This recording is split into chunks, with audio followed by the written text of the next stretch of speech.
Good luck getting a boyfriend, because I'm not interested. I'm unfriending you. You're listening to Revenge of the Drive-In. If this is your first time listening to us, this is a podcast where we randomly select 2 movies from a list of over 3,000 movies that are usually in the horror, action, or exploitation range. This time we've got a couple of psychological question mark thrillers, and they are 1992's Single White Female and 2015's, I believe, well, definitely made for TV, I believe made for the Lifetime Network, Stalked by My Doctor. I am your host, Patrick, and I am joined for the first time by... Katie. Hi. How's it going? Happy to be here.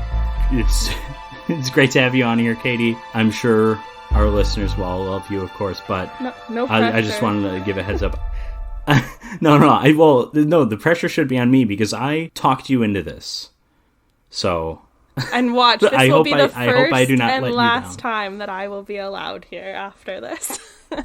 I talked you into this, and I this might not have been the best method to get you on here, but I kind of went with, listen, Stalked by My Doctor is way better than you might think it is, and so I am curious to hear your thoughts on that, because that is a film that I am a big fan of. But before that, we will be talking about the 1992 film Single White Female, which I had never seen before. Had you? I had not heard of or seen either of these, but well, you know sure. what? Listen, I too, Stalked by My Doctor, when you sent me that text, I watched it, and then I went into the entire Stalked by My Doctor multiverse. There's a cinematic universe. Yeah. There are a lot of them, and they are all somehow exactly the same, but so different. I hate to admit that I enjoyed them, but you know what? I might have liked them a lot, and I might want there to be another one. So I'll talk about this when we get into that, because like how I just kind of stumbled upon that movie. I think there's a little bit of a story there. But Katie, perhaps you can get us started with Single White Female. Of course. Well, let's start off with the fact that this entire beginning of this movie is my nightmare, and I don't think that any of this could happen outside of the 90s. But wait, just the beginning? Because you could say the entire movie is your nightmare. Yeah, the whole movie is my nightmare, but I also don't think any of it could happen outside of probably like the 90s, 2000s, and before, you know? Okay. It's funny you say that, because I definitely see what you mean about the kind of being trapped in the era in which it was made. And we can get into that. I'm thinking even just the opening scene, like there's a major plot point that is revealed via voice message on a home phone, and like no one... Yeah, When was the last time someone else heard a voicemail that was meant for you, right? It doesn't happen anymore. Yeah. But I will say, I think I may have a worse roommate story than this one. Oh, I'm so excited to hear about that. Oh my goodness. Okay. In this city, on this street, in this apartment. Hi, are you Allison Jones? I'm Hedra Carlson. Hedra? That's unusual. When can you move in? An ad for a roommate brought a stranger into Allison's life. Someone They look beautiful on you. who shares. Well, it's kind of fun having a girlfriend again. Someone Do you guys know when you'll be back? No, it's kind of an anniversary tonight. Really? who cares. Where the hell have you been? I mean, we start off with the creepy scene of the 2 girls putting on lipstick in the mirror, which just right off the bat confused me when we went into, like, I get it by the end, but, you know, when we finally get to the actual story with Allie in her super fancy New York City apartment with her... Oh, gorgeous building. Gorgeous, okay, but also, maybe, I don't know, maybe this is, again, just me in a housing crisis. The fact that they live in this beautiful apartment and their bed is on the floor, and, like... They're supposed to be successful yuppies in New York and they don't have a bed frame? Like, immediate red flags right off the bat. I mean, so much of the plot is dependent on the main character to be hard up for money, but also, like, look at this apartment And then, not only you mentioned the no bed frame and the bed on the floor. Is there, like, anything even on the walls? I feel like everything in this apartment is bare. Except for peeling paint. There's peeling paint on the walls, and that's it. Okay. So, I mean, we're in this beautiful apartment, and yeah, like you were saying, she's in bed with her, hot fiance or whatever. Like a damn bitch, you live like this kind of apartment? Yeah, basically. Like, he must live somewhere better. But then, of course, you find out that he has an ex-wife. So, I mean, makes sense. His nice house is probably, they're in New York, so his nice house is probably like in Jersey or Connecticut or something. Sure. But yeah, like you were saying, gets a phone call. Because, one, who calls? And who calls in the middle of the night? And so we let it go to voicemail, or we pick up, and the first time it's the ex-wife, which, drama, love. Good for her for being understanding, but how does the ex-wife have her phone number? Whatever, that. Yeah, I don't think I made that connection, but yes. I'm such a girl. I'm like, why does this woman have your, new girlfriend's phone number? This makes no sense to me, but. Well, I guess if he's living there. Why does she need to talk to him? It's the ex. They don't have children together. There's no reason for them to ever speak again. Listen, I've never been divorced, but there's probably a universe in which there's a reason. But no, I see what you mean. Perhaps. Anyway, so we, wake up. She's called again. It goes to voicemail, and I never had a voicemail machine like this growing up, but it starts to play the message out loud. So, of course, Allie gets out of bed with him to go turn it off. And doesn't she just find out that he has slept with his ex-wife on this very night? And it sounds like, I don't know if you got this vibe, but the way that they were in bed together, it sounds like he had just proposed that night, which makes it even more shady, the way that he was like, yeah, we'll go get a ring tomorrow. So automatically, we do not like this man.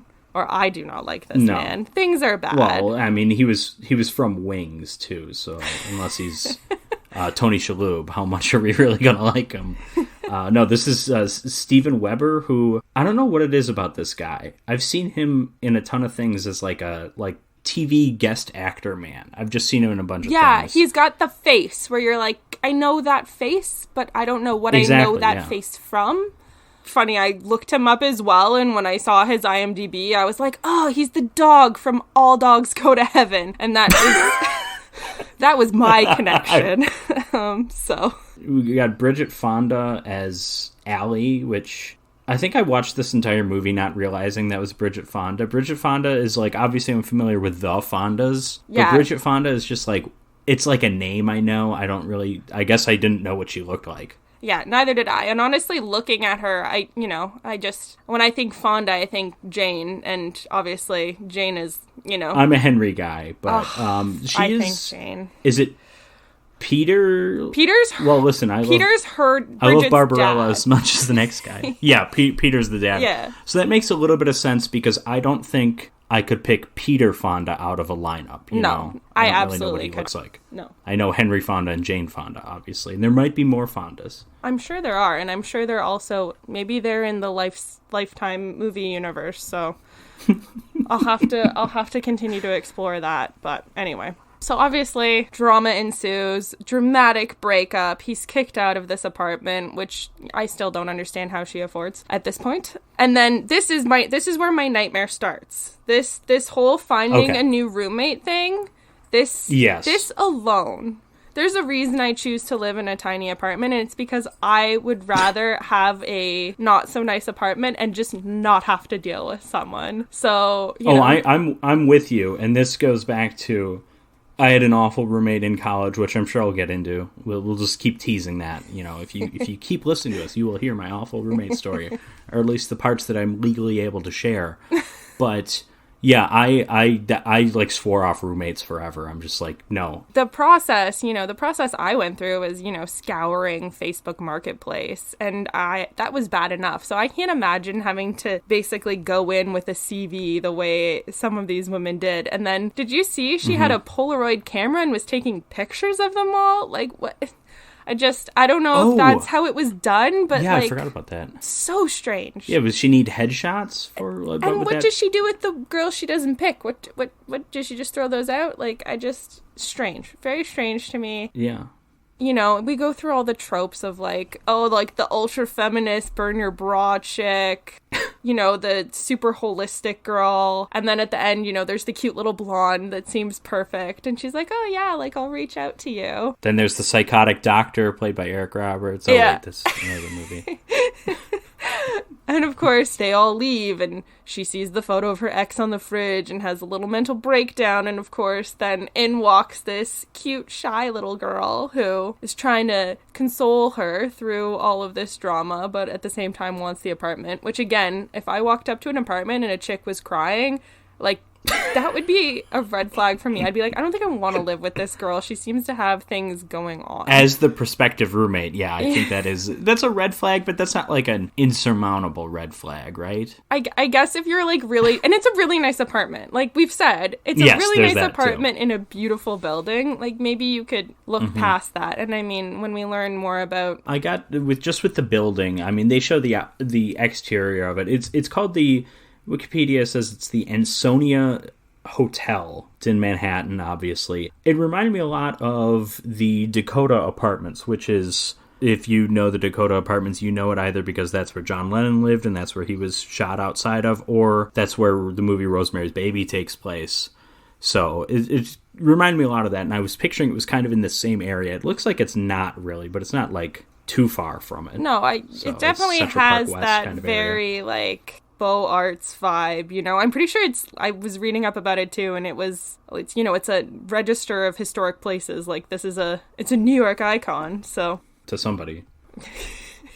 Listen, I lived in New York for 3.5 years, and I couldn't tell you what the hell this building is. So yeah, so we of course pick the chick who consoled us, have a little bonding moment over a broken sink. You know, nothing makes me want to move into an apartment more than the sink absolutely drenching me when I've come to visit it, but to each their own. It's an apartment with character is what that tells me. It's so quirky. Right, so we pick the slightly crazy chick. It is what it is. I, again, have no idea what the timeline of this movie is. That kept throwing me off, too, because it seems like all of this is happening in, like, you know, a week, you know? She comes in and meets them, and then all of a sudden she's moving in, like, immediately after, so... Also, we haven't said this new roommate is Hedra, who Allie immediately nicknames Hetty, because Hedra's a weird name.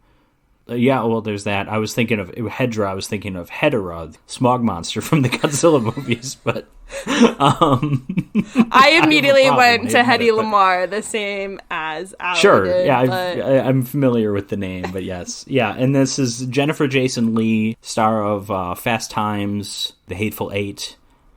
She's in Twin Peaks: The Return. This is another one of those, like... She's always the quirky girl. Yeah, I've seen her just in a ton of things, absolutely. Like, I know I've seen her in other stuff, too. When I was reading up about this movie, you know, I mean, I watched it, and I'm watching it from, you know, the lens of the 2020s, but I was like, oh, this seems super low budget. This probably wasn't, you know, much at the time. No, this was, like, a very, you know, I guess middle-of-the-ground movie. You know, it did well at the box office. It wasn't like a blockbuster or anything, but it did well. And no, critics... it's not Jurassic Park. Well, I mean... But... Fair. This was the era, though, of the... And I'll use the phrase erotic thriller. I think this is more thriller than it is erotic. Oh, there's definitely moments, though. There's a sexual element to it, for sure. Yeah, there's nudity, and there's some questionable... dated LGBTQ stuff, of course, as you get with a lot of 90s movies, but this is like the era of Basic Instinct, I think, comes out the same year, and that's like Basic Instinct is like almost softcore porn, in some ways, so that's a little different, but like the erotic thriller was like huge in the early 90s, and then so I felt like this was a movie I always knew about, that I knew the title.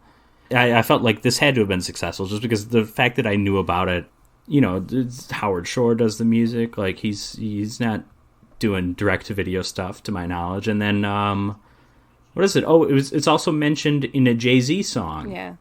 From the Blueprint even 3. I don't remember which song it is. Even thinking about the title, going back to what you were saying about the time of it, you know, single white female, the whole using of the internet even to post the, that's so, like, cutting edge, the, even SWF, the, the acronym for it is, new internet lingo, too. I mean, they use it in newspapers, but... Yeah, I see what you mean. Yeah, this caught on with Reddit, if you will, like the someone 30F or whatever. When you used to go onto chat rooms as a kid, the whole AFK, or what was it?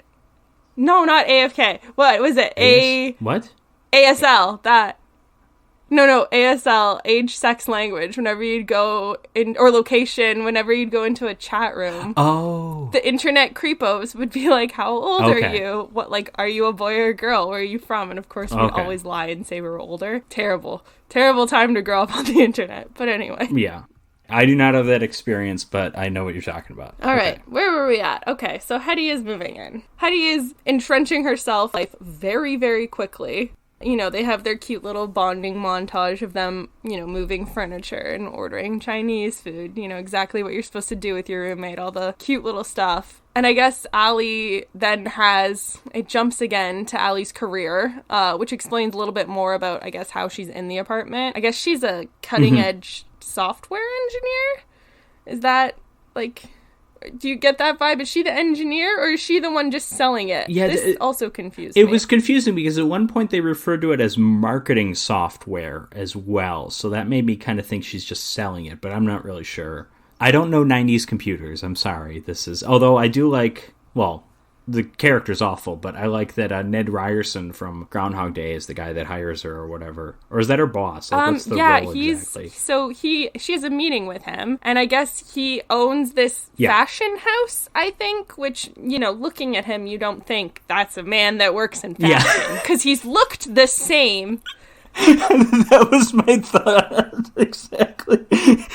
Yes, Stephen Tobolowsky does not scream. And the thing is, he looks the same always. He screams, what is he? He's insurance salesman in Groundhog Day. That's like, that should be his job and everything. And he looks the same in that movie. Although he's a clan leader in Mississippi Burning, so I have seen him branch out a bit. Anyway, we're supposed to believe that this man owns a fashion house. Sure. So he seems all excited. Yay, like, look at this great, piece of software or whatever it is. And then we find out that he's done creepy research on her, which, again, I don't know how. I don't know how or why. But I guess we find out this is why she has the nice apartment, because she was possibly living there before with a business partner. And it sounds like she got the rent-controlled apartment, which is, I guess, why they can afford it, because we love rent control. Especially in a city like New York. When it happens, sure. Hey, listen, I mean, if you can pass that stuff down to your family, like, that's true generational wealth, is a rent-controlled apartment. I'm just thinking of generational wealth, and we're talking about a movie with Bridget Fonda in it. Yeah, that's generational wealth, sure. Nepo babies, what up? Can't escape it. It's capitalism for you.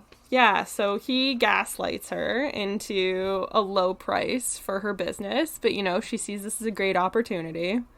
Cool. Again, I think not totally relevant to the rest of the story, but other than, I think, as a, here's another creep that is infiltrating this poor young woman's life. For sure, and it comes back later, obviously, but am I mistaken in saying this is like her first big sale or something? I felt like... Yes.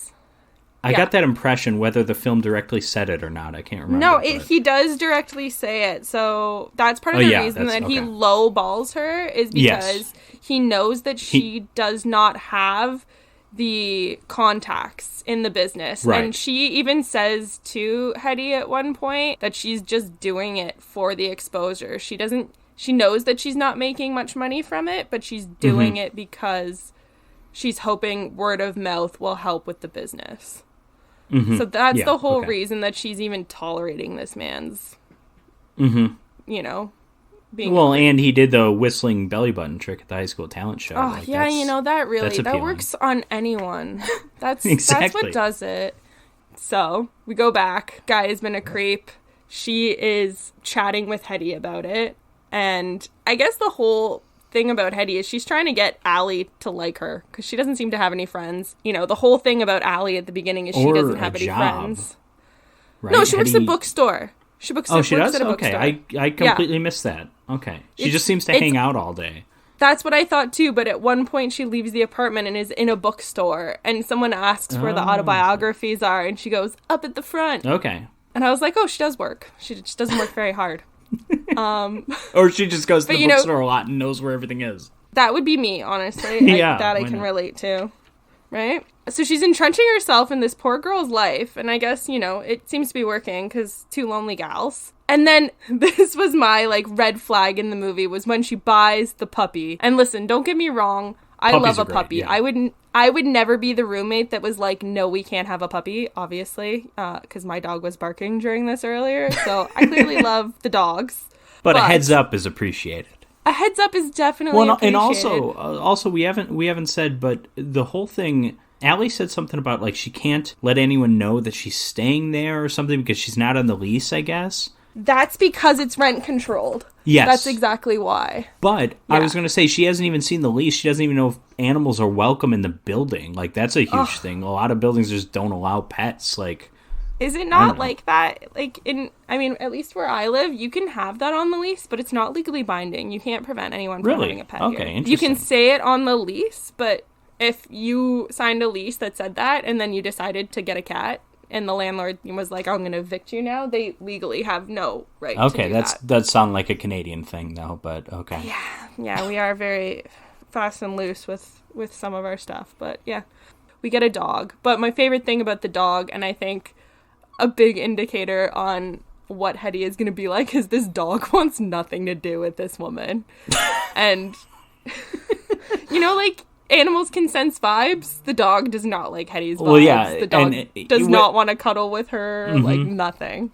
But yeah, so that's the classic thing in movies, right? Where dogs are always the first to sense something supernatural in any kind of horror movie or whatever. And then supposedly a dog, they react poorly to you when they meet you. It means something's up with that person. In my experience, not really well, I shouldn't say, but I'm just thinking when I was in junior high, I invited my best friend over, who was a great guy, and my dog did nothing but bark at him the entire night.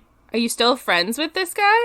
No, but that's not because of the dog. I know, or but I was anything going like to say, that. maybe he's not a good guy now, and the dog was just ahead of the Well, curve on him. No, well, I was going to say the dog the next day, my dog ate his toothbrush, and then from then on, he loved the guy.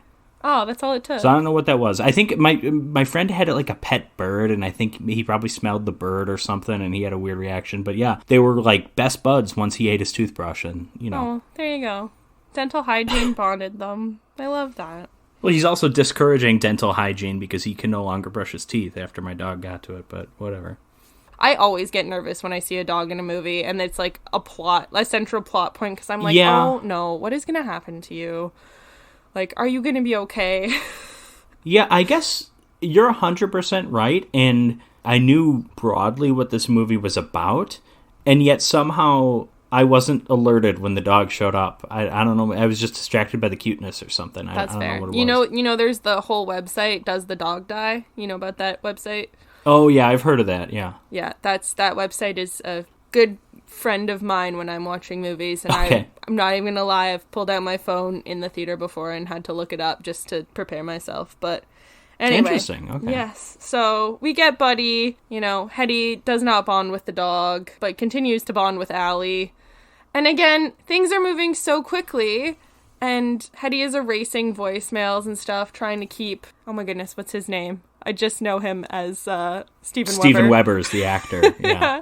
Steven Weber's I don't remember character. the character's name either. She's just deleting his voicemails, trying to keep them apart. And then it feels like 2 days later, my guy shows up, is cuddling the dog, and, Allie and him are suddenly in, reconciliation. Yeah, this was weird how quickly this happened, going back to your point about the timeline just almost just moving too fast. Early on, she kicks him out, and they, if not outright break up, they at least need to take a break from each other. But then about 20 minutes later, it's kind of just like their boyfriend and girlfriend again, Yeah. in many respects. Yeah. If not fiancé. Well, yeah, she basically welcomes him immediately back in. I don't know if it was seeing him with the dog. I mean, yeah, super cute, but this man still slept with his ex-wife. But I feel like this is the moment when Hetty cracks, is that day when he comes over, because I think, probably when she's first there in the interview, she even says to him, or to Ali, about, oh, are you for sure broken up, or, are you going to get back together? Yeah. That was one of her, points when she was applying to the apartment. Yeah, because her thing is she doesn't want to be left, basically, and we get more of that later, and where we see where that comes from, but that is her big concern, is that if they get back together, she's just going to get kicked out. Although they do kind of get back together, and they still don't kick her out. So yeah, whatever. Exactly. So anyway, they're obviously getting back together, and they're doing what I think is the right thing. If you have a roommate and, you have a partner and you want to move in with your partner, you don't kick the roommate out, even though she's not on the lease. They go and look at other gorgeous apartments in New York, which, again, I was distracted by the beautiful apartments and wondering how much they could possibly be paying for it, because at one point they complain about a beautiful one and are like, oh, it's half the space for twice the price, and I'm like, that apartment is still massive. I think you should take it. yeah Meanwhile, all through this, there's the random guy upstairs, her random only other friend upstairs, Grant, who I guess, we run into him at the very beginning when they first break up, because she, goes to him, but he's been creeping at the vents. He's the gay best friend. Actor best friend, which is, again... Yeah, actor, who it turns out I don't think I've ever seen this actor in anything, but when he first showed up, I'm like, oh, that's what Stanley Tucci looked like with hair. I just thought it was a young Stanley Tucci. I was so confident that it was Stanley Tucci. I don't think Stanley Tucci ever had that much hair. That man had a lot of hair. Yeah, that's probably the problem, yeah, but still, it looks, the same, I don't know if it's facial structure or same eyes. He's a good-looking man. I got a strong Stanley Tucci sense of this guy. That's a compliment. But anyway, so she runs into him. He was her only friend previously, and so, he's also a little like, where have you been? Because I guess, all of this time with Hetty, she really has been consuming her. She's not seeing her, again, only one other friend. Right. So, she's doing a good job of cutting her out of her circle of 2 people. But anyway, so, it's a line segment. It's not even a circle. It's not even a line. I guess, again, like I was saying, Hetty seems to crack at this point. So Ali and Steven are getting back together. The puppy doesn't like her. What could be worse? Mm-hmm. Ali and Steven are out looking at apartments, and that is when my worst nightmare happens with dogs in movies. Sure. They get home, and isn't the dog dead in an accident, supposedly? So in their gorgeous old apartment that we were talking about, has nothing on the walls. Apparently also has... The windows go very close to the ground. They're straight to the ground. They're gorgeous floor-to-ceiling windows. Yeah. But they open up. There are no screens. And apparently there are broken bars. And, the dog obviously just yeeted itself out of the window. Yeah, exactly. So poor dog is gonzo. Ali is so upset. She's obviously blaming Hetty, so the rift gets bigger. The thing that Hetty was, I guess, trying to do to bring her closer so that she can console her. That's the only reason I can... Well, I don't think this is how it ends up going for her, but Hetty, because Steven Weber was working on the window in some capacity, and she at first is like, oh, you must not have fixed the window. I thought you fixed the window. But then she ultimately ends up taking some degree of responsibility. She says, oh, I must have interrupted you when you were working on the window. So she's trying to make it seem like it's kind of Steven Weber's fault, but then she also admits that it's her fault. So it's just a little weird. Yeah, I don't know how she thought that was going to play Because I think this would have made more sense if she just full on blamed him. Yeah. And said, no, it wasn't my fault. But she doesn't really do that. No, she should, honestly, if she was committed to the bit, you're right. She would have just absolutely blamed him entirely. And then again, we cut to creepy fashion man.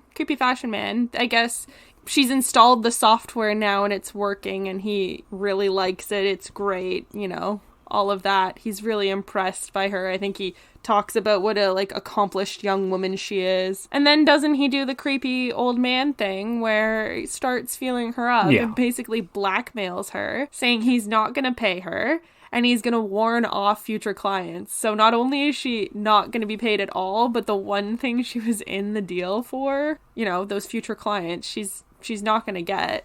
But good on her for this, honestly. She fights back, which, you know, I guess we know now she's not going to be. And then Bill Murray shows up and punches him in the face. Exactly. So we have another, I guess, Allie is upset, goes home. Hetty is there. Hetty does the consoling of her again, because this poor girl, again, terrible things just keep happening to this poor woman. I mean, also, if I may, please. I think you kind of undersold that scene, because yes, he's like doing horrible things to her in a business sense, but he also like. Oh, he's totally groping her and feeling her up. Yeah, and tries exactly. to get her to blow I feel him. like. Yeah, I feel like we buried the lead a bit there. No. She's absolutely just a creepy perv. So yes, you know, she goes back to Hetty to be like, oh my god, I had this really shitty thing happen to me. Because that's what you do when you're friends with someone, even when your friend is kind of a creep. You know, you want someone to be there for you. So the two of them do their little hangout thing. And Hetty calls this man and threatens him, I guess, in a way to comfort Allie. She takes her to go get a haircut. Like, this is the weird makeover scene where she takes Allie to get a haircut. But she goes dressed exactly like her and then gets the exact same haircut. And the haircut is what? It's like, would you call this a bob? No, this is not a bob. Like, this listen, I don't know female hair. I don't know this Listen, stuff. A bob can be cute. This is like peak. It's somewhere between a bob and like a pixie cut. Pixie cuts probably. Yeah, it's not the full Dorothy Hamill, but it's just very round. It's very round, but it's also kind of undercut on the sides. Like, it's very 90s. It is a very 90s.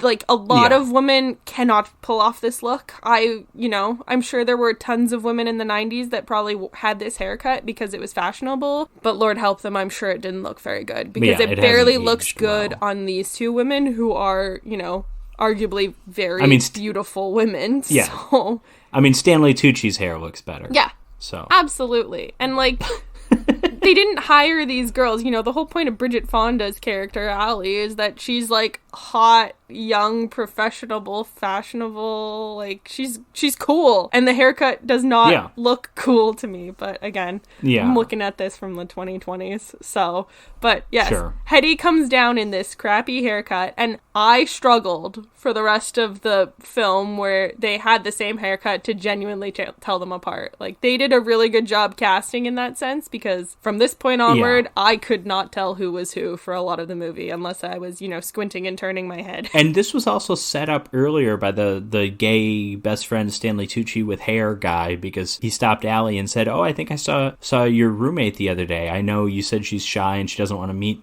people, but I was chasing after her because I thought she was you and I was going to say something, and it turns out it was just someone in your clothes with your haircut. So I guess she probably had like a short wig also? Oh, no, this was pre-haircut.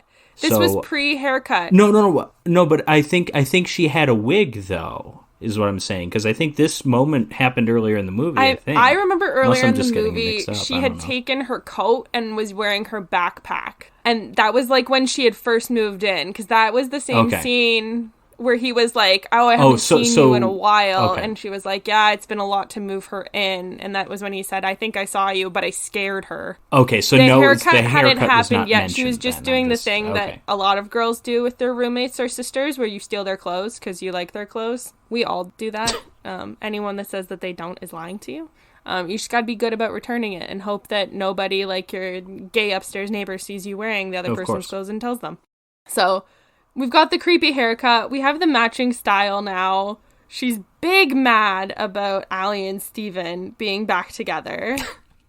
And I guess at this point, is Steven's character living with them? Or, because he seems to bounce around between the hotel and their apartment, but he's staying at a hotel until I guess they can find a place. Is that right? I think he's a featured guest at their apartment. Okay. I don't think he is there all the time, but he's there frequently. Fair. So I guess they get back home, and I think this is finally the creepy matching haircut is, the straw that kind of breaks the camel's back, and Allie is now fully creeped out, as she should be. Sure. And that's the night when Hetty goes into the bathroom, has a shower, and Allie finally does her creeping around her bedroom in the apartment. And that, I think, is when she finds the shoebox with the secrets, right? That's when she finds out she is actually a girl. She finds letters made out to a girl named Ellen, which is apparently Hetty's real name, which is a much more normal name. So that whole story about her being bullied as a child for the name Hetty is not true. And then there's the newspaper clipping, which finally unveils the first creepy scene in the mirror with the girls about how her twin, Judy, accidentally drowned when they were 9 years old.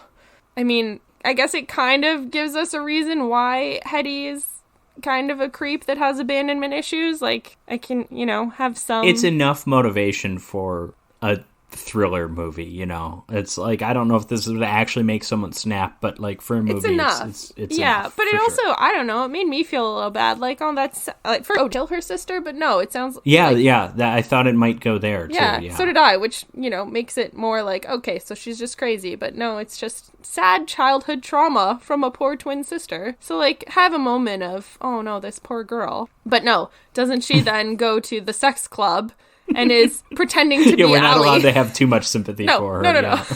Can't have too much sympathy, because now we're at a sex club literally pretending to be Allie. I think she actually uses her name at that point, and her persona for this guy.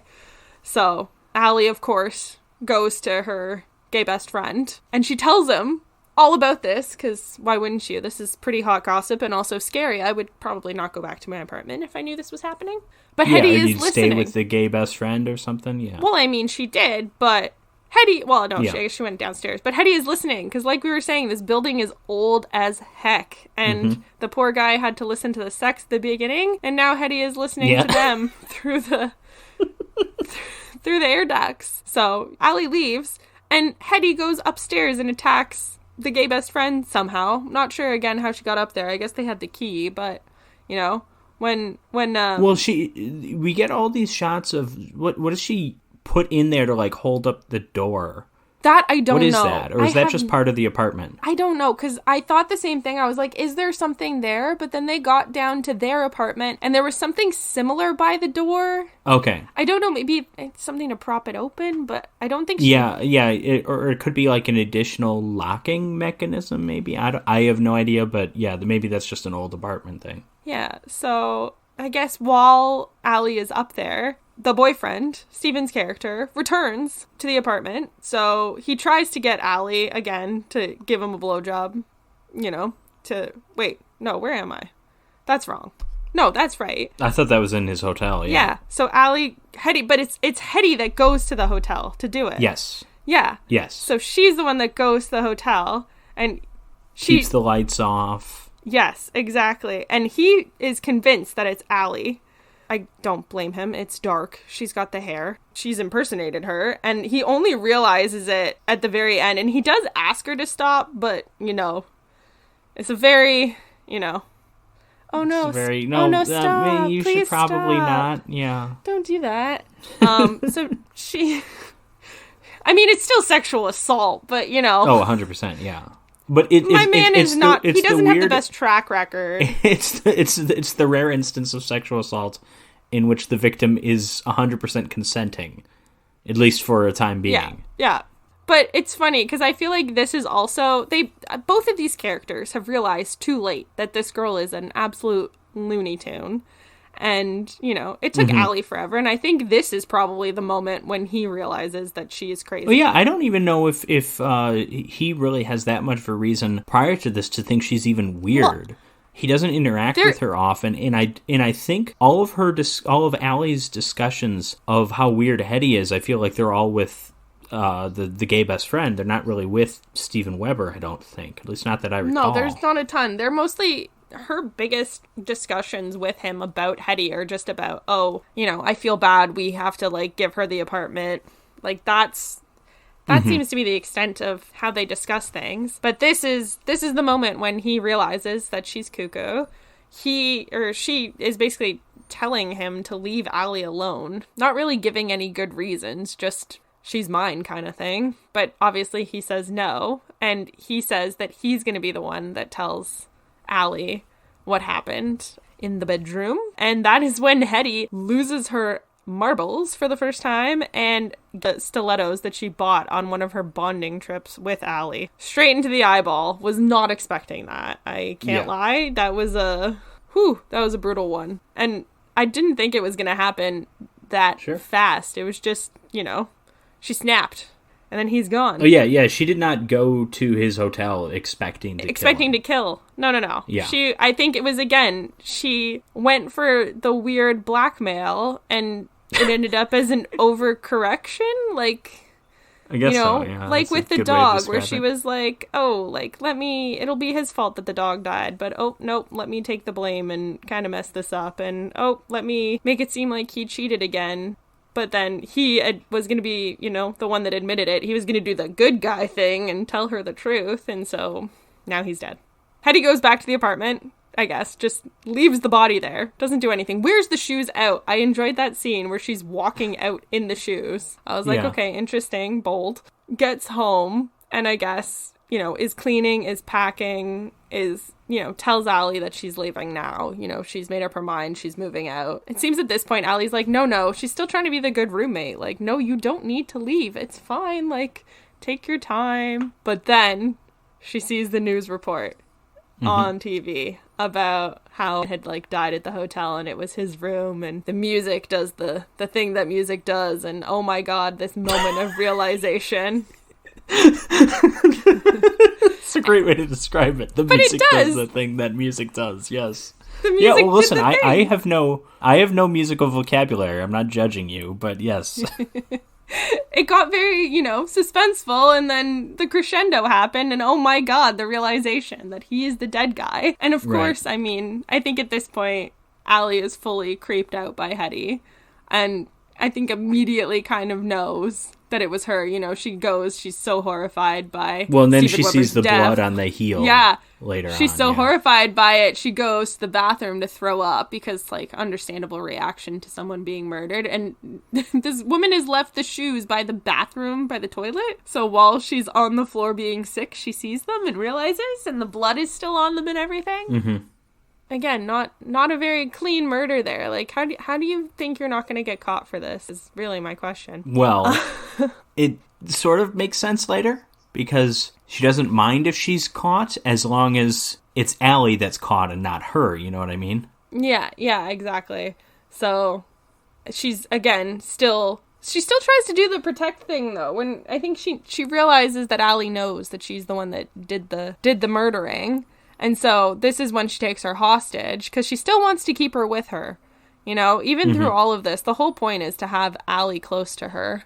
Because she doesn't want her to leave. Everyone's going to believe Allie killed Sam, you know, Steven Weber. Anyway. Thank you. I didn't know. I have it in my notes. Actually. I have it in my notes finally. Okay. His name is Sam. But yes, Steven Weber. Okay. So she, I guess, takes her hostage in Graham's apartment. You know, they go upstairs. Allie realizes that, you know, she's beat up Graham. He's not dead, which is shocking to me. Yeah, and also going back to, it's hard to tell how long this takes place. So we eventually see he's, like, in the bathtub. And maybe she thought he was dead, or maybe she didn't. I don't know, but he's been knocked out for... It's been at least 24 hours. 2 days, a week? It has to be at least 24 hours. I don't know. And again, like... This guy's got bed sores, right? Forensics weren't that bad in the 90s, were they? Like, I know they weren't great, but, like... No. We had... No, I mean, it's nothing like the 30s or... Yeah. Yeah. No, it's... Like, they would have been on to something at this point. They would be actively investigating this crime. Anyway, so we're in Graham's apartment. poor Allie is tied up, you know, there's still, and yet she knows that the best way to deal with Hetty is to just kind of smile, and so... Sure. You know, she's tied up. Allie goes to leave, I think trying to book flights or something, because you can't do that online back in the day. You had to go to a travel agent to do those things. So she's trying to book everything. Allie is tied up, and she's trying to attract attention. Again, this girl is a smart, you know, this again convinces me she's not a big dummy. I mean, maybe dumb in picking her roommates, but, you know, she draws attention to herself in this nice building so that, you know, some little old lady will probably complain about the noise and someone will come and find her. Yeah, turns the volume all the way up. Yeah, and they do, but doesn't Hetty get home in time to catch her? Well, yeah, she gets there, like, right when someone is about to, like, unlock the door, and he's like, oh, I'll still have to write you up, and she's like, that's fine, just let me turn the volume down. So it's like it's they come like that close to discovering her. The superintendent, he's the superintendent of the building, so he has all of the keys. You know, that's part of why he didn't get in time, because darn these old buildings, and I don't know which key it is on my like silly little cartoonish key ring that has 100 keys on it. So we're still stuck. Hetty is again mad that Allie would even try and do that. She's trying to leave her. It's terrible. Oh my god. And then I think this is when, what's his name? The fashion house man. Stanley Tucci. No. Ned Ryerson, yeah. Yeah, Ned Ryerson. Stephen Tobolowsky. Yes. His name is Meyerson, by the way. It's like similar enough to Ned Ryerson. Nice. I noticed that in Wikipedia. Anyways, I don't know if they ever say his last name in the movie, but his last name Mitchell Meyerson. Yeah, Mitchell Meyerson. That's Meyerson. Ned Ryerson if I've ever heard it. Yeah, right. So he notices that he's been gypped because his files are being erased, and he rushes to find Allie, which is just such a, you know, weird thing to do, I guess, in business. Like, oh no, my files, let me go to this person's apartment to find them. So he tries calling first. I mean, there's no answer on like the 5 phone calls he has. He's desperate. I don't know.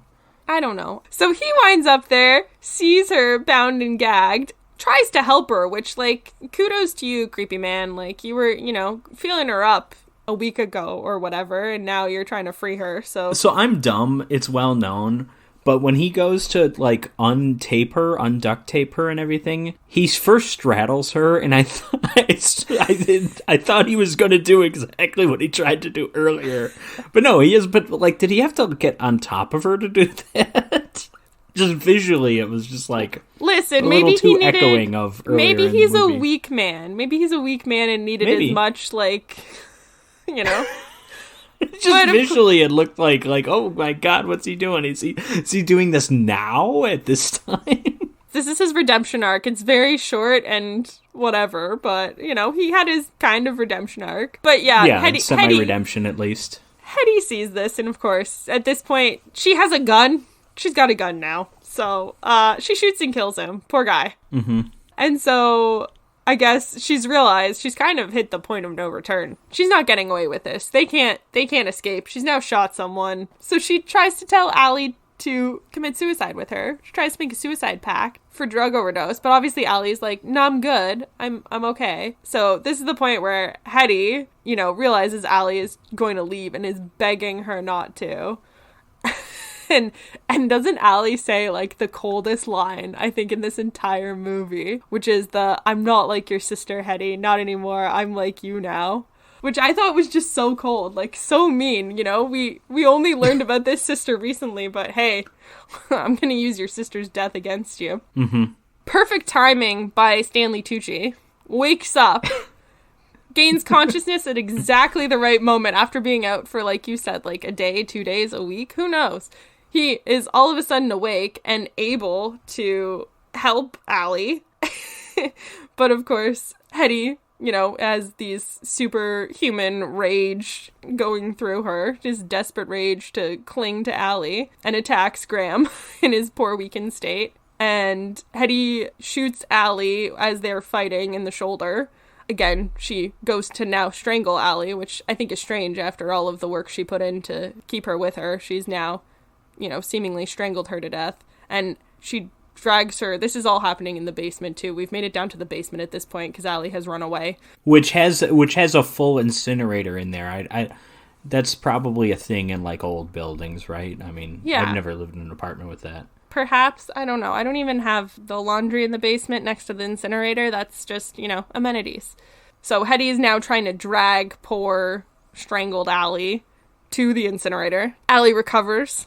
She's running now again. Hetty is playing the weirdest game of hide and seek at this point. I think at this point, Allie is up. She's found her way into the, again, after being strangled, she's found her way into the, what are they, the ducts? The ducts that are big enough to fit a grown woman in them? Yeah. Yeah, this building was the same architect as the skyscraper in Die Hard. Yeah, exactly. Ducts, yeah. clearly big enough for a grown-ass person to fit through with ease. And I'll give the ducks in Die Hard a reason to be clean. Like, I understand why they're clean. They haven't been used. This building is like 100 years old and its ducts aren't disgusting. There's a rat in it. Yeah. Well, there's literally a rat. There's a rat, but they're not like caked in dust and they're huge. No, I know. So. I know. Anyway, so she's up there. Hetty is screaming at her. She, is trying to get her to come out. I think she realized where she is at some point. This again, it feels like a really bad escape room or like clown room. All of a sudden, there's the mirror inside the closet. She's screaming for Allie to come out. There's the mirror has the reflection. She thinks Allie is in there. She sees herself, and then all of a sudden, Allie stabs her with a screwdriver, and then it's over. And then Hetty is just dead. Allie has won in the most strangest anticlimactic fight, I think. Well, that reminds me, I read, this is just on Wikipedia, but this film supposedly, the ending was reshot because when it was first released or first screened, people didn't like the ending. So I'm wondering, how do you think this movie ended? Did it just end with her dying kind of on that elevator and just covered in the blanket or whatever? Or do you think just the ending was just a little different and it was still kind of more or less the same outcome? Is it that I don't have the ending answer to this. Changed? I'm just curious.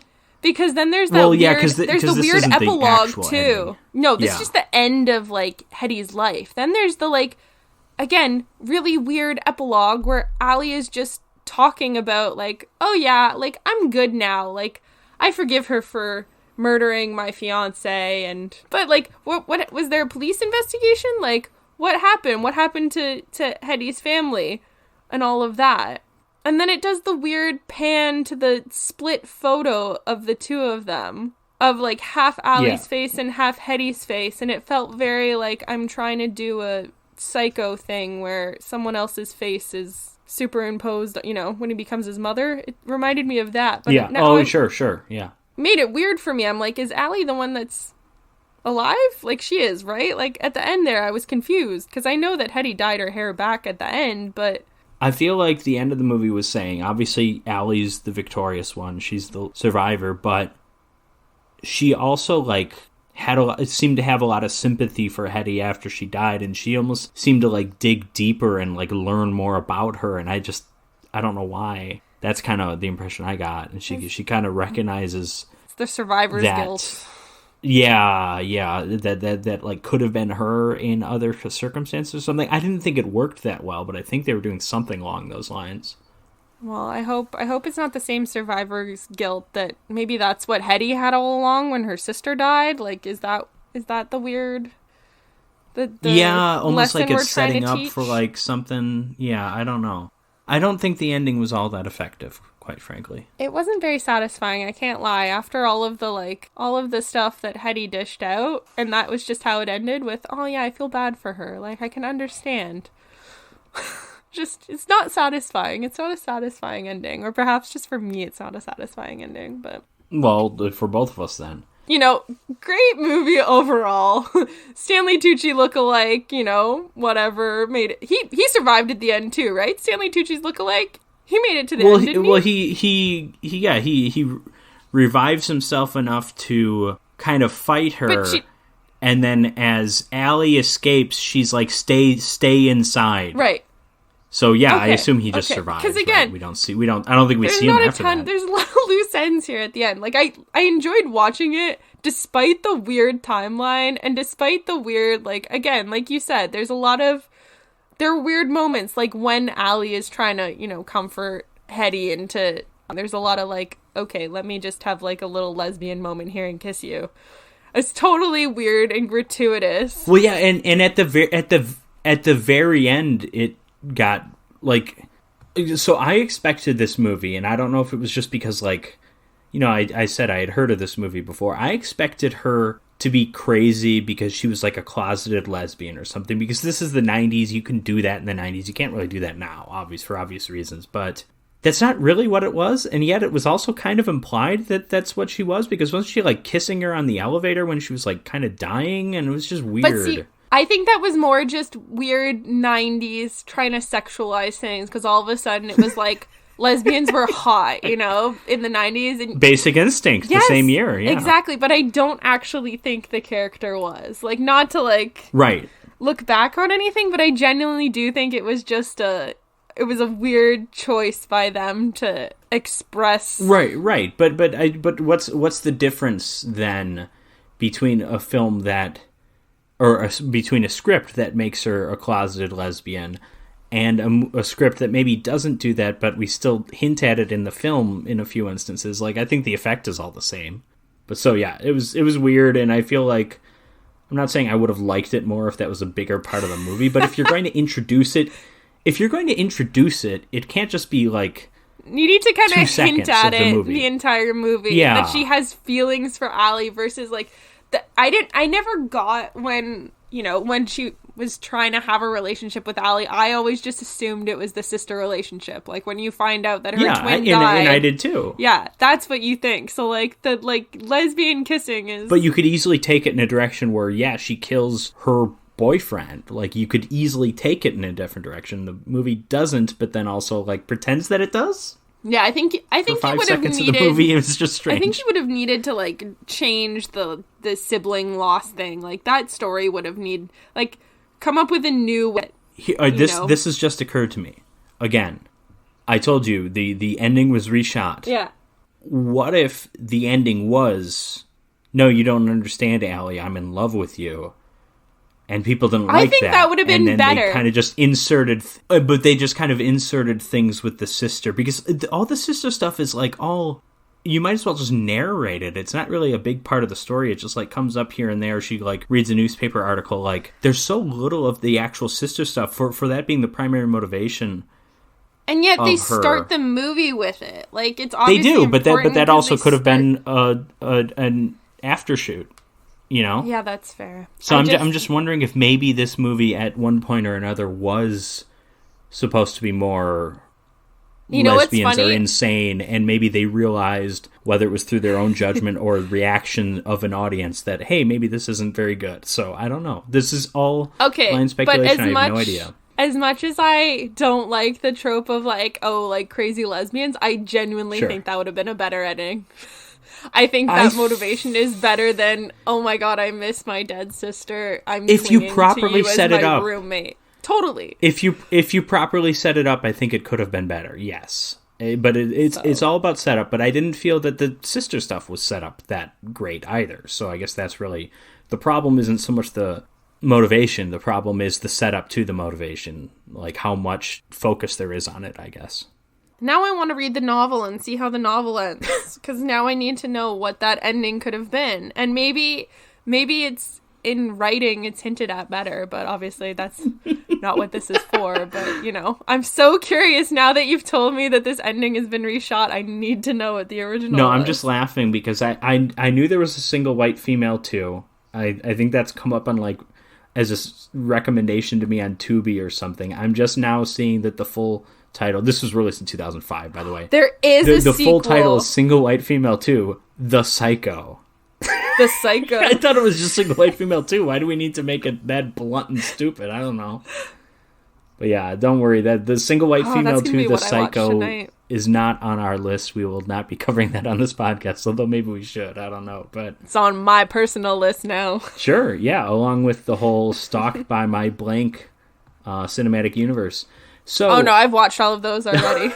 I'm sure there's like dozens of them, but yeah. So what do you think of the movie overall? You said you liked it for the most part. I mean, it was a confusing watch, but I was able to watch it in spite of things. When I initially saw the movie poster for it, I was like, okay, this is gonna be really hokey. But like, I did find myself watching it, so it wasn't horrible. Well, you had to. But I think it. No, I mean, listen, I could have probably not. I did that a lot in university, but I would recommend it to people, probably. Like, I know people that would probably enjoy this movie if they haven't already seen it. I think there could have been, like we said, there were some interesting choices and some storylines that I wish were more flushed out, but yeah, overall, I didn't hate it. Yeah, I didn't hate it either. I think overall this is a passable movie. I think what really helps it is I think the two lead women, Bridget Fonda, Jennifer Jason Leigh, are both really, really good. I don't know why. I wasn't expecting really great performances in this movie, but I was like really impressed with both of them. So yeah, I really enjoyed the performances. I thought Bridget Fonda was great at showing that vulnerability throughout the film of like even before anything truly like lifetime thriller is happening with her roommate. I thought it was all like really good, even just her stuff with Ned Ryerson and all that, and I thought she was good. And then Jennifer Jason Leigh, I thought was like a good psychopath in that, like, yeah, it was like a good performance, but like, and you and I kind of talked about it, like she was the good, quiet, introverted psychopath, which I think sometimes is scarier than Eric Roberts in our next film. Yeah, exactly. It's like it's female. It's more subtle, yeah. It's female rage versus male rage, I think. I think this is a perfect... Yeah, that's actually a very good point, I think. But yeah, I thought she was like really good at times, not for long stretches of times, but at times she was kind of sympathetic, or at least the character was. And I think the performance allowed some sympathy to come through, but then she would... When she needed to, she was capable of dialing everything up to 11, at the end in the basement and all that stuff. Like, that was all good. But yeah, I thought both actors were really good. I think those are my favorite aspects of the film. I think questionable motivation or questionable setup for the motivation. I think the film definitely could have been better. But it was acted really well, and I think I agree with you. I think that's why I enjoyed it, because the characters were good. The two of them together were really good. It was... You bought them as friends when they were kind of making it as friends. And I think I was uncomfortable with Hetty's character because she played her so well. Not because, sometimes you're uncomfortable when you're watching a movie because you're like, oh, this is like just very badly acted. No, it was the opposite. I was uncomfortable because she was the character. She was believable as the character, and that's why it was so unsettling when she was creepy. So I agree with all that. And I guess I don't know how to conclude ultimately, but overall, I just thought this movie was okay. I don't know. There was something missing for me, where I didn't love it. Like, I wanted to like it more. If it was just on the strengths of those performances, I would have liked it more. I felt like there was something missing, whether it was the backstory, the motivation. I don't know. This movie just, it was like 80% of the way there, but I really wanted that last 20% or something. And I'm not sure how to articulate that better than I'm doing right now, but... Well, and I think what your points are, they align with what people seem to think at the time, too. Earlier I said this was, it wasn't a blockbuster, but it did well at the box office, and it wasn't, a critical hit. Opened number 2 behind Unforgiven, eventual Academy Award Best Picture winner. Also one of my favorite films ever. It's a perfect movie. I love it. This is not Unforgiven, but that's not a fair... Most movies are not Unforgiven, so... That's fine. Yeah, so did decent at the box office and did decently well when it comes to critics. So I think what we're saying is we're pretty aligned. I did see Ebert liked this movie. Yeah, I did. I read that review that's something. As well, actually. Yeah. So, but yeah, I wonder what he'd think about the next one. Oh God, yeah. I don't think he lived to see it, unfortunately, but yeah. I'm curious now, because obviously she was the roommate from hell, but I want to know about your roommate from hell and why this person was potentially... Did you say worse at one point? You said worse. Well, Or just bad? Worse. Was it just I mean, bad? listen, no deaths occurred. None. They didn't murder for you? No murder. He did steal my knife, and I felt very unsafe for a stretch of time. But yeah, so my roommate, whose name I will not utter, his name is... Can we give him a fake it's name? forbidden. In this is like a Voldemort thing, like he who must not be named. He needs a name for this. If he's he who must not be named, just call him Kevin. Tom. Kevin. We'll call him Kevin. Kevin. That's not his name. Okay. So Kevin, this is mistake number 1 on my part. This is in college. I roomed with someone who played lacrosse. Big time red flag. That's your Don't do first it. red flag. Yeah. Well, and you might have. I mean, you're up in Canada. Canada, it's the national sport. You might have. One of there might the be normal national people that sports. play lacrosse in Canada, but in America, the people that play lacrosse are rich fucking assholes. They're all named Chad Daddy- and Brad and Thad. Yes, yeah. That's the thing. It would have been really funny if you named actually my roommate's name in there because, of course, Kevin is not his name. But big time coke fiend. That doesn't help. So he was one of 2 roommates I had, and my other roommate and I, we like had an intervention with him, and he got really emotional, and he's like, "Oh my god, yeah, you guys are totally right. I need to clean myself up." The very next day, we caught him doing coke, and it's like, okay, like that, like I don't know if I talked to him after that. Yeah, let's see. I'm just trying to think of the things. So again, no one was killed, no one was stabbed in the eye with a stiletto heel.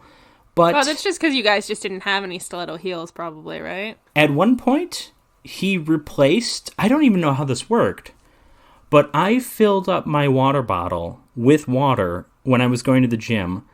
I got to the gym, was on the elliptical or the treadmill or something, took a drink of it, and like almost immediately threw up because he filled it with vodka. I don't know when it happened, but I was also in a dry campus, so I could have gotten in a lot of trouble for that. You were on a dry because I was campus? not 21 years old. I was not, well, for anyone who's under 21. What a Because, wild listen, college not everyone's experience. drinking age can be 19, Katie. But, yeah, let's see. He threw up in my fridge and refused to clean it up. What? Those were some of the big ones. What happened with I the have- pocket knife? You said he stole it, but like, how did you get it back, or did you? I move? never got it back. I never said anything. Again, this was probably in that era when I just stopped talking to him. The big one. Oh my god, how am I forgetting? He never once did laundry. And so there was literally an ever-growing pile of clothes on the floor that like rose above his bed. It was disgusting. How's that possible? How absolutely can you just disgusting. go without doing laundry? Like, You I would have a to ask lot of him. clothes, but not that many clothes. Well, yeah, and this isn't a dorm room. Like, who has that much clothes? He had to have been double dipping, right? Absolutely. Like, But- but there's only so and then many there was times one- you can turn things inside out and like backwards. I and, know. You know. I know. And then, I mean, granted, this is easier to do as a man than as a woman. Like, that's true. Anything clothes related, I'm sure that's true. But there's also the time when he was about to start an internship the next day at a big company, and then he stayed up all night partying and drinking, and he wet the bed. And so I woke up, and the entire dorm room smells like piss, and he woke up late because he had been drunk and he was hungover, and then he just threw on clothes and ran to the subway to go to Didn't even shower? work. Didn't shower. Didn't put on clean clothes, I'm sure, because he put on whatever clothes were in that pile, and did not wash the sheets until about 12 hours later, probably. So I literally just left the dorm room, and I'm just like, I can't be in here. This smells disgusting. It was awful. I actually, it was a blind threat because I'm poor and I didn't have a lawyer, but I threatened my university with legal action in order to let me get out of that dorm room. Then it was did that they? bad, so... Yeah, eventually. Jeez. Like how long did after you my live fridge with had been this guy? puked in. So yeah, I think I have a case for having as bad or in the ballpark. Listen, Of a I will roommate. validate you up until the stiletto. I would say that your roommate was okay. at least like on par with Hetty. Up until Yeah. the stiletto. Up until Well, the actually, yeah, maybe the 'cause she- dog. I don't know. the Dog thing was dog. pretty That's bad right. too. But anyway, Dog thing. Oh, and that's also there was something. This isn't that similar to a dog, but he got our entire dorm room we had to evacuate because he set the fire alarm off because he took the fire extinguisher and just sprayed it directly at the fire alarm for no reason. And so everyone had to evacuate, and none of us knew what was going on. Men are so strange. When we were allowed to go back in, we got to the room, and I just see that there's a fire extinguisher sitting on his desk, and I'm like, oh, fuck. An asshole. Honestly, teenagers do the weirdest shit. Like, truly. Teenagers on coke, even worse. On coke and with my knife? Could have been worse. Could have been worse. Could have been so much worse. So, on that note, let's talk about, in some ways, a similar film in Stalked by My Doctor. Same kind of genre. What you said earlier, male rage versus female rage. This is, the crazy person in this film is the male. I'm not necessarily going to chalk this all up to male versus female as to why Single White Female is a bit more subtle, because I do think this comes down to this is a Lifetime TV movie of the week kind of thing. But yeah, Stalked by My Doctor is a 2015 film, which, like I said, as far as I can tell, was on Lifetime Network, which I've always heard about, like, the Lifetime thrillers. And that's what I would have called this movie, even if I didn't know it was made for Lifetime. But this is a 2015 film directed by Doug Campbell, who has quite a prolific resume that I'll get to, at least in some extent, starring Eric Roberts, literally the most prolific actor who has ever been, in terms of just how many, not in terms of quality of work, in terms of how many things he's done. Wait, is that true? He's actually, like, does he have a record or something? Well, yes. If you don't know a lot about Eric Roberts I know to my knowledge, Julia Roberts. You know, he's Julia Roberts' brother, and yeah. Okay. And Emma Roberts' dad. I'll give you a number. And this is going to be movies and TV, right? Because I'm just going off of IMDb, and I don't have the time to sort things because it is that extensive. Would you guess he has over or under 500 credits as an actor? Oh my god. Okay, well, 500? I want to say it has to be under, but I feel like the reason that number is so high is for sheer shock value. Like, you're trying to shock me. Right, it's over. Oh my god. What about over or under 600, would you guess? I'm gonna go over again. Okay, you are correct. Over under 700. Oh god. It can't be over 700. It is over 700. Over under 800. Oh my god. Okay, I'm going under again. It has to be under 800. IMDb has him as 754 acting credits. 754? It is insane. Possible? And here's the thing. I'm going to, before we get into the movie, I'm going to talk a little bit about Eric Roberts and my kind of perception of him or whatever. He has been nominated for an Oscar, which I'm just seeing now. What would that have been for?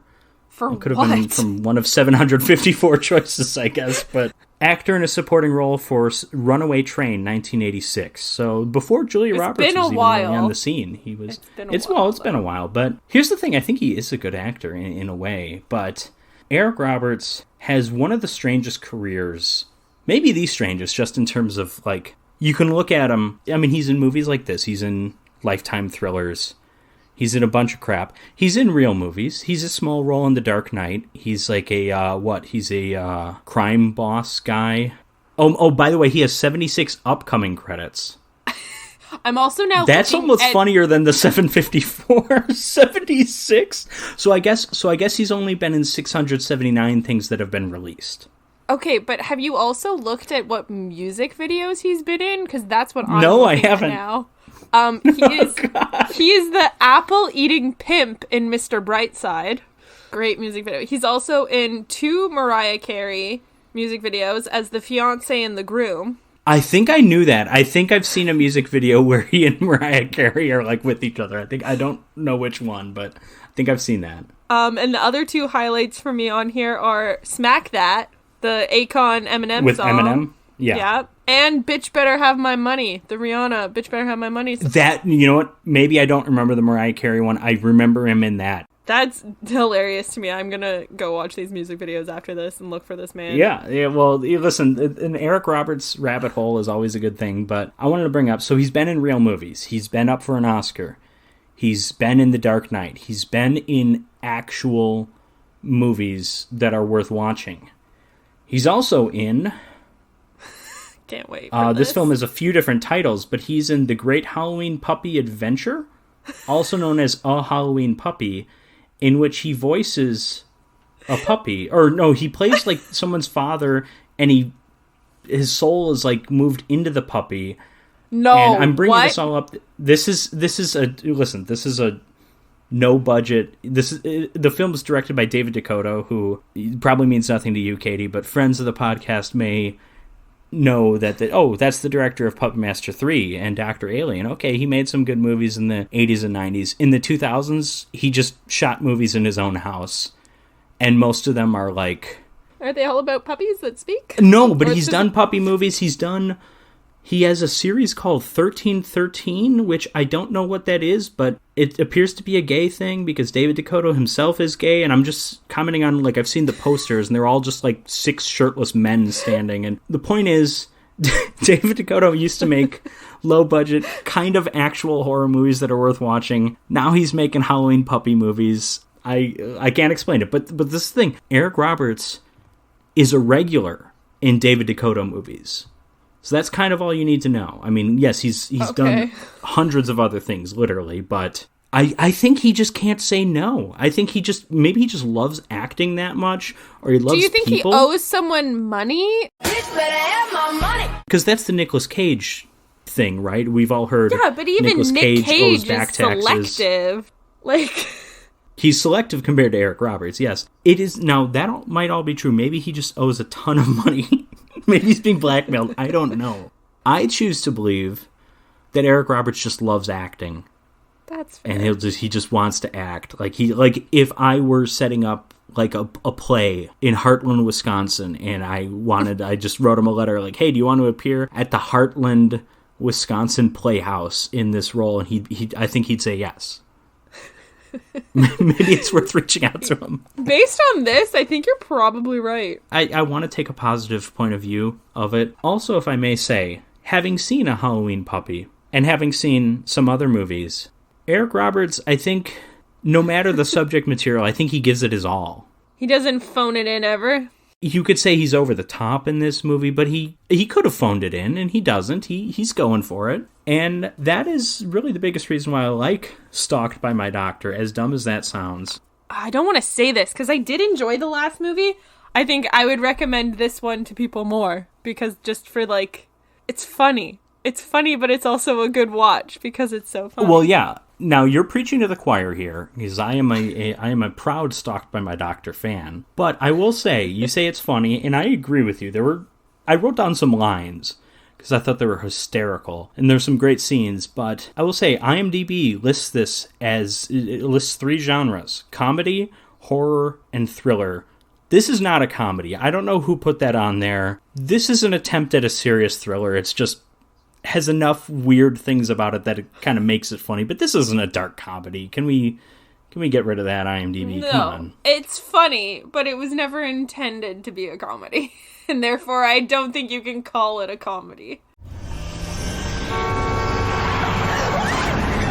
Let's go. You gotta go in there. I'm Dr. Beck, head of cardiology. You have to operate immediately, otherwise she will die. Doctor knows what he's doing. Gonna be fine, sweetheart. Hi, Sophie. How are you feeling today? Thank you for saving my life. What was he doing? He was just changing my bandage. Was there a female nurse present when he was doing that? No, should there be? Yeah. I just love you, Dr. Beck. You know, sometimes I get the feeling he's like hitting on you or something. What? So the film opens with Dr. Albert Beck, that is Eric Roberts, the venerable Eric Roberts. He's waiting for his date, and he receives a phone call. He's at a nice restaurant, and his date's not going to show up. So then what does he do? He just angrily drives away, and that's kind of it. We next meet Sophie Green, who's a high school senior. She's hanging out with her friends and her boyfriend, her boyfriend's name is Ryan. He's a soccer player. Sophie discovers that she has gotten into whatever college she applied to. That is like her dream college. She got in. She's so excited. She goes out celebrating with Ryan and her other friends. When they're on their way back home, Ryan refuses to put down his phone, is texting while he's driving, and they get in a car accident. So this is where the movie really begins, because we get Sophie being brought into the ER, and we get Dr. Albert Beck to handle her. And I think we see him a few times in his office where he's just chilling on like Match.com or what, it's some fake version of a dating website, but he seems to always be on the dating websites, which is great. Can I just add one anecdote? Because, I work at a hospital, and I don't work in healthcare at the hospital. One of the first things, I started working there a little over 4 years ago. One of the first things people told me were, don't date the doctors. I heard that from so many people. They said, don't date Eric Roberts. The doctors. So... It might not just be him. This actually might be more common. There might be some truth in this story, so... Actually, there is, not to say that there's truth to this story necessarily. I will say, there is another film that I've seen that kind of has this exact same plot, or the main character is a very, very similar character. He's a doctor who saves someone's life, and then basically thinks he's entitled to her because he saved her life. And it's a great movie, legitimately. This is a great movie, but it's, it's stupid schlock and it's fun, but that movie I'll talk about later. So Dr. Beck operates on Sophie, who's got a couple of broken ribs, and, there's some medical lingo. They talk about the issues. There's some problem with her heart. I don't really know. He also asks her a few questions. He's like, do you have any heart conditions? Did you ever pass out? And then he also asks her, do you like sushi? Because he promises to take her to sushi when she's done and all fully healed. And this is we already know he's a little creepy, but he does throw this in there as okay, this could be something that a doctor says, kind of like, oh, absolutely. Before surgery, you want your patient to be comfortable. Yeah. Maybe this is the only instance. I was going to say there's other instances in the movie. I'm not sure about that, but where some of his creepiness is almost passable. In some ways. Yeah, but it goes downhill so quick, Yes, yeah, I think this might be the only instance where it's actually excusable. So, Mr. and Mrs. Green show up. Mrs. Green is not, in fact, played by Betsy Brandt from Breaking Bad, even though from at least one angle she looks exactly like her. Did you notice that? I can see that. Yeah, I thought, I was so certain that was her. I was so certain that was, what's her name on that show? She's the sister-in-law. Do you remember? No, I don't. I never finished Breaking Bad. Please don't judge me for that.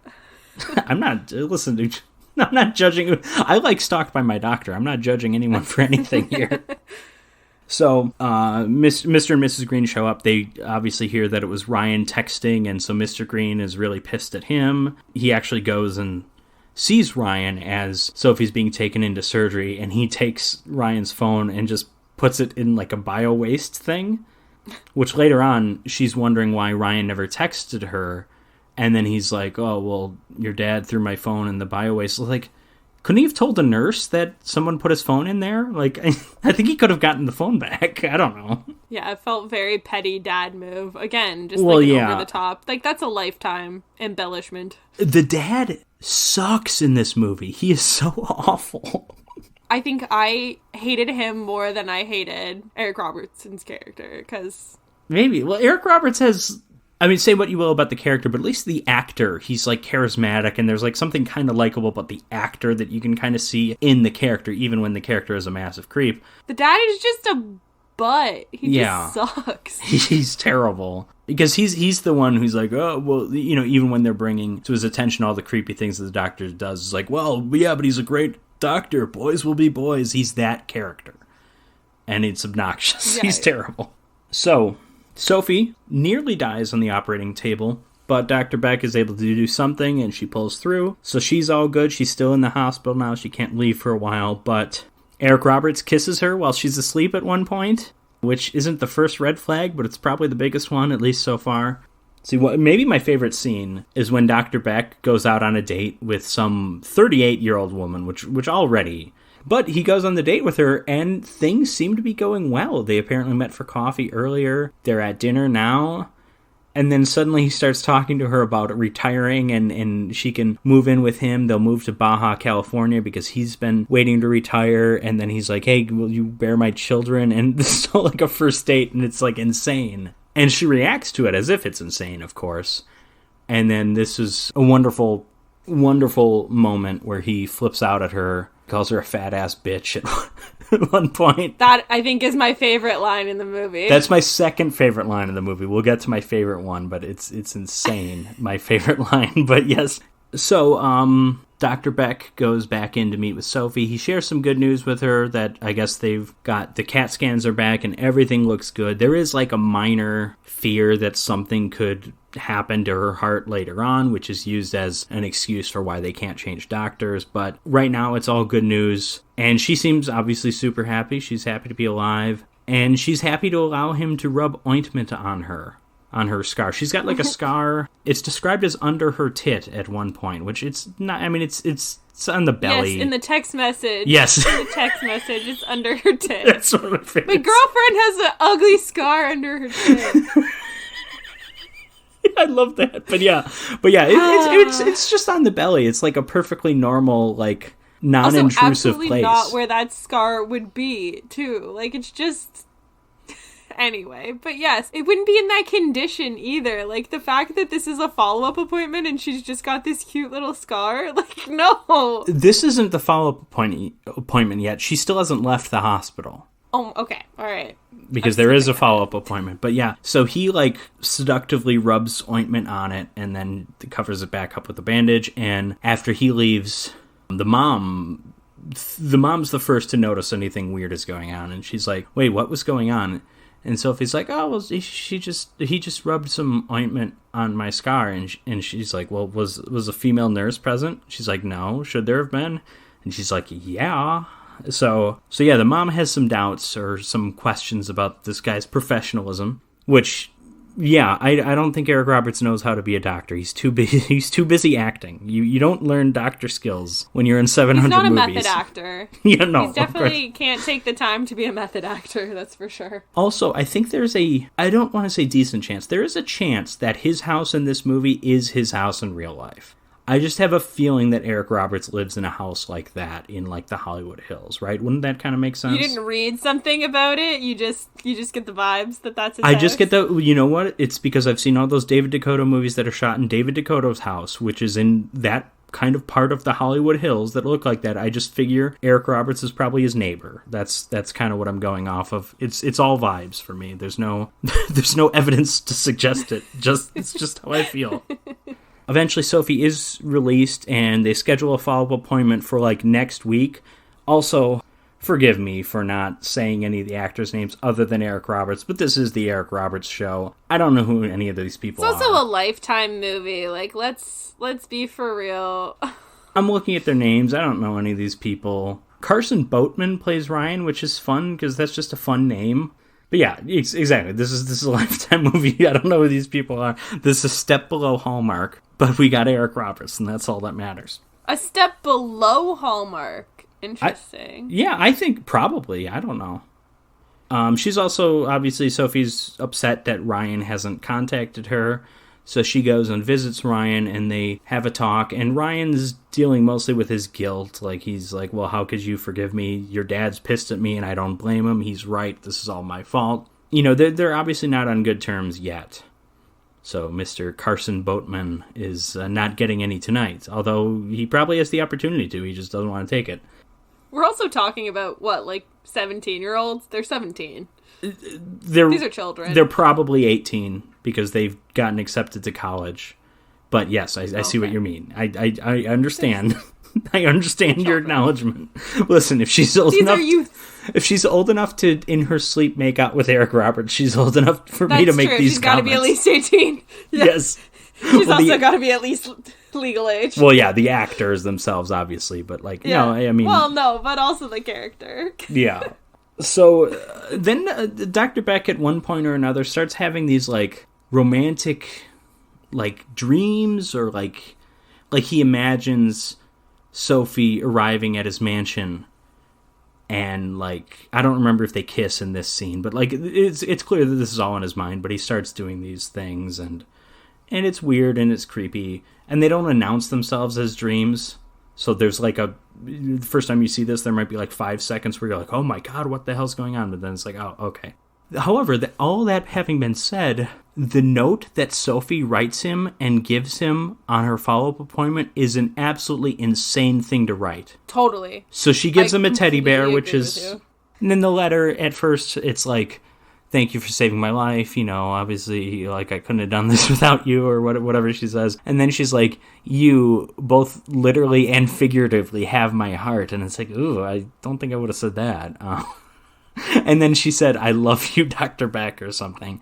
At first, I thought, like, okay, maybe some of this is in the note, and some of it is, like, his imagination, the way her showing up to his mansion is. But no, she shows the note to the dad. Or he does, excuse me, not she. He shows the note to the dad, and that's like his get out of jail free card when they eventually when she talks to the parents about how creepy he is to her. Yeah, he's it's like, all no, in no, her head. it's all in her mind. Yeah.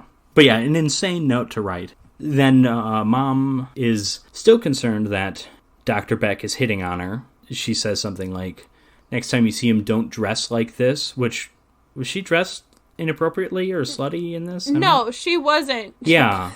I mean, I think it was like a short sleeve wearing, shirt, like, is what it was. Yeah, it was a V-neck. It was a V-neck T-shirt or something. But like, I will say, kudos to Mom for the mom instincts being on point. Because like you said, Dad is completely oblivious, and it's like painful to watch. And like, the mom is the most. Like, the mom is a realistic mom because she is immediately like, nah, like, this guy is a creep. There's something wrong. I don't like this. And she, like, takes steps to be like, okay, we're gonna fix this situation immediately. There's at no point with the mom is there ever any, like, doubt in what's going on. She is on top of it right off the bat, like, ahead of everyone else. Yeah, you're absolutely right. I mean, she notices anything's wrong before Sophie does. Sophie...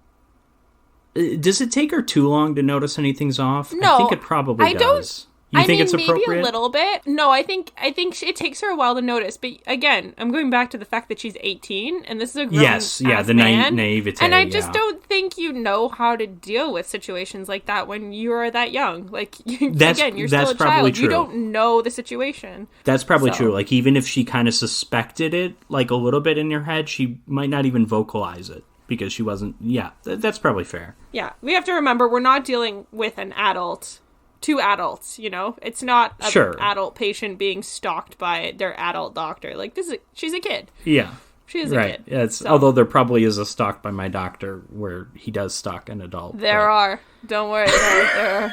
One of them is actually much older. One of them is, like, outside of his... Yeah. She's interesting. Like a grown-up. Okay, so this is as good a time as any to talk a little bit about the Stalked by My Doctor cinematic universe or whatever. It's So it sounds like I wasn't expecting this, but it sounds like you did the research here. But I will say... I wouldn't say research. I literally was just like, Amazon was like, would you like to watch the other movies in this series? And I went, absolutely, I would. Sure. But so I'll first talk about how I stumbled upon this film. I'm on Letterboxd. I know it's a cell phone. But one day, someone I followed, just a review of this popped up. And I didn't know what it was. I didn't know anything about it. I saw it. I recognized Eric Roberts on the poster, and I'm like, oh, okay, it's an Eric Roberts movie. That means absolutely nothing, because it could be the quality of The Dark Knight, or it could be a Halloween puppy, But the review was like, I love Doug Campbell, and then it was talking about like all how crazy Doug Campbell movies are, and I'm like, wait, who is Doug Campbell? What is this movie? And he refers to it as the Whitendale cinematic universe. Whitendale is the town. No, it's not the town. They're just in LA, I think, but Whitendale is the college that she gets into. Universe? Oh, okay. So I think all of these Doug Campbell movies appear to be set in Whitendale. But yeah, let me just So just the titles of the Doug Campbell movies are exciting, because there's a lot of Stalked by blank. There's a lot of, like, My Daughter's Ransom. They're all, as far as I can tell, they're like all TV movies. Vanished in Yosemite is a recent one he did. They all, like, have more or less the same title. But yes, I do know there's a Stalked by My Doctor 2, Patience or Revenge, I believe is the title of it. I think there's at least 3 Stalked by My Doctors. 5 of them, I think. Okay, all with Eric Roberts? They're all him. Okay, wonderful. He just keeps coming back somehow. I just realized I've seen another movie this guy did this guy directed Zapped Again, the sequel to the 1980s sex comedy Zapped. It's like a second directorial effort. So I've seen an actual movie this guy did in addition to some of his made-for-TV crap. But yeah, I'm interested in seeing more Doug Campbell movies. I'm just looking. It looks like the 2013-14 range is really when he came into his own as a director of these kind of lifetime thrillers. 2015, for instance, not only did he make Stalked by My Doctor, he also made Stalked by My Neighbor. And in 2016... Did he also do Stalked by My Mother? Is that him too? That's in 2016, the same year as Stalked by My Doctor, The Return. He also has The Stalker Club. He's big on stalking. These films all have, like, the same title, basically, and they all look incredible. Like, if any of them are up to the quality... Deadly Cheer, Mom. What the hell is that? But yeah, if any of these are up to the quality and the standards that I have now, having seen Stalked by My Doctor, I'm going to be very excited. I also appreciate the consistency of the rating across the board. We've got a solid, like, 5 4 point something across the board for all of these movies. Back to the plot of Stalked by My Doctor, another masterpiece. So the film gets a little repetitive, I guess, with him doing things. But then it gets weird, because now he literally starts stalking her. He parks outside their home... and when Sophie leaves, he follows her to like a food court. It's her and her friend. Mall. The mall. And I don't remember her friend's name, but he basically sets it up so he pretends to run into them, and then he invites himself over to sit with them. And this is when Sophie first notices something's off, because he like touches her hand and she pulls away. But he basically invites her to see a movie with him. And the mom's like, we need to get a new doctor. And this is when the dad's like, oh, boys will be boys. He's the most brilliant surgeon in the West Coast. In case anything were to flare up, we would need to talk to him. Like, maybe he's a little creepy, but who cares, basically, that's the dad's point of view. Yeah, the dad is absolutely 100% in this doctor's corner. It's the weirdest thing. Yeah, also, I'm skipping this, but after he gets rejected on his movie date, we see him going into the alleyway where he just freaks out and tosses around garbage, and that was hilarious to me. I love his little temper tantrums. Yes, his so temper much. Tantrums are wonderful. The best one is Like, with the doll later. If it's in real life, I would be terrified if a person did that, but there's something so funny about watching it on screen. Like, yeah, and... Absolutely, yeah. So he stalks them again, and then at one point when he notices that Sophie and her mom are leaving the house, then he sneaks in, and this is so stupid, but he starts smelling all the stuff in her room. He smells her clothes, he smells her dolls. This is when he notices that she's into dolls. And then he goes in her bed, and he falls asleep. Oh, the nap! And he takes a nap, and he starts imagining, he has a dream or whatever of Sophie in lingerie, like, kissing him. And then he oversleeps, and he's still in her bed when they come back home. But then Ryan comes and visits. Ryan is finally apologizing for how he's treated her. And so he's hiding in the ensuite bathroom as he watches the two of them talking. So Ryan gives her a ring. It's like his grandmother's ring or something. Dr. Beck is able to get out of the house before anyone notices him. Then he decides to do some digging on Ryan. He's jealous. He wants Sophie to break up with Ryan because they were kind of about to have sex in that scene. Like, they were like, there might have been something about to happen there. But, so he finds out when Ryan's next appointment is, and then he just kind of shows up, says hi. He steals Ryan's phone, and this is the famous text scene. He texts Ryan's best friend, and he says, oh, my girlfriend has a scar beneath her tit. I'm dating the bride of Frankenstein or something like that. So he sends that text. So Sophie and Ryan, Sophie confronts Ryan about that. They more or less break up, but Ryan obviously insists he didn't do it. Then he finds out when the text message was sent, and, he knows it was Dr. Beck. He confronts Dr. Beck at his mansion. And if we haven't said, he broke his leg. So he's got like he's got a crutch, but it's like just one crutch though, right? He's clearly injured. Yeah, he's injured. So. He's clearly injured in the scene. But yeah, he confronts Dr. Beck, and then Dr. Beck is being an asshole, so he tries to attack him with the crutch. Dr. Beck just kind of casually moves away, and he falls down. And then he, continues to injure his leg because he's a doctor. He knows where it hurts, so he's going to take advantage of that. Then he takes the crutch and just throws it off in the distance. and says, listen, this is assault with a deadly weapon. Get out of here or I'll call the cops. So, but yeah, if I were It's Ryan... just ridiculous. Oh, it's wonderful. If I were Ryan in this scenario, after finding out that text was sent when I was at the doctor's, I would probably go to Sophie before I'd show up at Dr. Beck's house. Right? Or, like, to my parents? Yeah, again, Ryan I'm doesn't a have child. parents. We never see Ryan's parents in this movie, do we?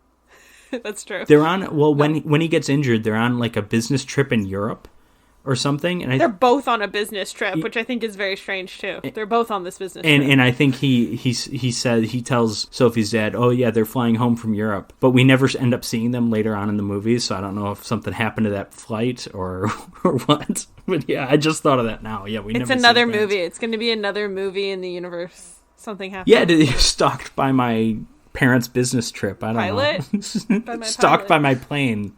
Stalked by my stewardess. I don't know. Stalked by my stewardess has a nice ring to it. Again, they can't get a new doctor for reasons, and Dr. Beck does show the letter to Mr. Green, who, like you said, completely on Dr. Beck's side to an insane degree, rather. Dr. Beck stalks her and her friend again and runs into them at the mall. And I love how this is clearly a female clothing store that he stops to talk to them in. There's not a man's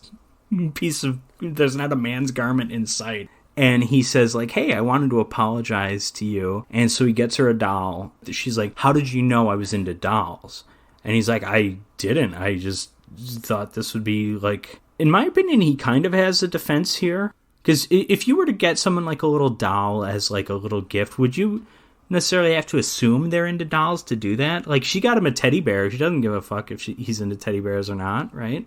I mean, that's fair, but I don't know. But obviously he was in her bedroom. He fell asleep in her bed. But yeah, so this is finally, for the first time all film, the dad agrees, okay, we probably need a new doctor now because they don't even think he's been in the room, but they think he's been looking at her through the window. So Sophie and the mom go to speak with him and say, hey, we're getting a new doctor, never talk to her again, never do, like, we don't want to see you. He does his due diligence and finds out the mom's prescription drugs and finds out what she's allergic to and laces... Allergic to... Yeah, what's she allergic to? It's penicillin. Penicillin. Whatever medication she's taking, he puts penicillin in it and then ships the medication to her door. Is this the thing? Is this a thing? Do people get their medication just in the mail? Like, I mean, it depends on what it is. I think that definitely exists. Okay, I feel like it exists for, like, heartworm medication for, like, dogs. Does it exist for people? Yeah, and I think, like, non-controlled substances. Okay. Like, I still have to show my ID for, like, my ADHD medication. Okay. So, like, no one's ever shipping that to me. Maybe you can send Tylenol in the mail or something, which isn't prescription, by the way, but whatever. She takes it. Sophie comes home, sees her mom collapsed in bed and drives her to the hospital, and, you know, she gets taken care of, not by Dr. Beck, but Dr. Beck notices her and says, wow, you did a great job. You saved your mother's life. Looks like you are going to be a great doctor, because if I hadn't mentioned, her goal is to go to medical school after college. So at this point, Sophie is going off to college. She is going alone. There are a couple terrible day for night shots where it was just incredibly distracting, but just a few, because most of this takes place in a dark parking garage. But Dr. Eric Roberts tracks her down and uses chloroform. Well, he crashes into her car, then he, like, presumably kidnaps her, but the next thing we see is a news story saying that she died in a car accident. She ran into, like, a lamp post, and the car blew up, and the body was too charred to be identified, basically, but they identified it through dental records or whatever. I enjoyed later on where, like, even at this point, because in just a few seconds here, basically, it's revealed that she's alive and she's been kidnapped and she's tied up in bed, but I like later on there's like a scene, it reminded me of like a Saw movie. They show like flashbacks, like showing what Dr. Beck did, and it's like I could have put that all together. I didn't need to see this. I didn't need to see that. Like, he's a doctor. I could figure it out. Okay, But I can't even lie, watching this for the first time, there was a moment where I went, oh shit, they killed her. They actually killed her. Like, my dumb ass fell for it. I can't lie. I fell for it for a split second. But my point is, once it's revealed that she's still alive, do you need to see anything else? No. Yeah, that's kind of my point. But that's fair. I understand, like, oh my god, they actually killed her. This is way more subversive than I was expecting, right? Yeah, exactly. He's got her tied up. He's made her a fake passport with his last name, so they're going to pretend to be married. He's going to take her to Baja, California, because that's his dream. Retire there and just live happily ever after. And, of course, her family is grieving, but it's Ryan who first notices some inconsistencies because they're given back the ring that was found on the body, and the mom gives it to Ryan, and Ryan's like, this isn't my grandmother's ring. This isn't her ring. I don't know if this was Sophie. And so they do a little digging, and they find that they get the coroner's report, and they notice that Dr. Beck logged into it like 20 minutes after it was completed or something.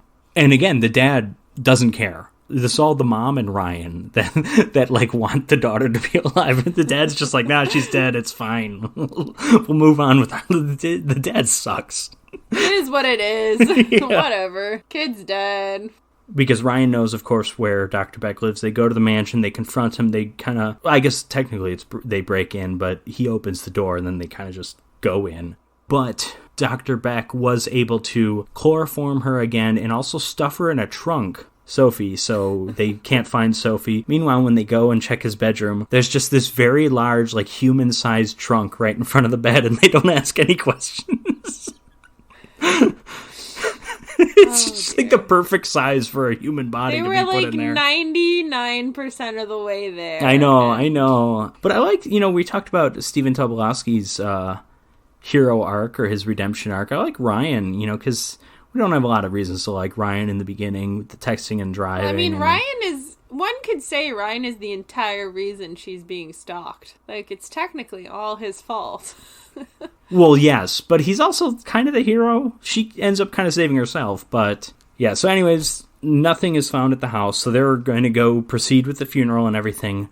It's when Dr. Beck is feeding Sophie that she pretends to give in to him. She kisses him, and she's like, I'm ready to have sex. She doesn't, I think, say it in so many words, but this leads to my favorite quote, not just in this film, but maybe in any film. She tells him, I'm ready to finally do it with someone who's like an expert on the human body. And he says something along the lines of, well, I did take a full semester of gynecological studies, so I am quite skilled.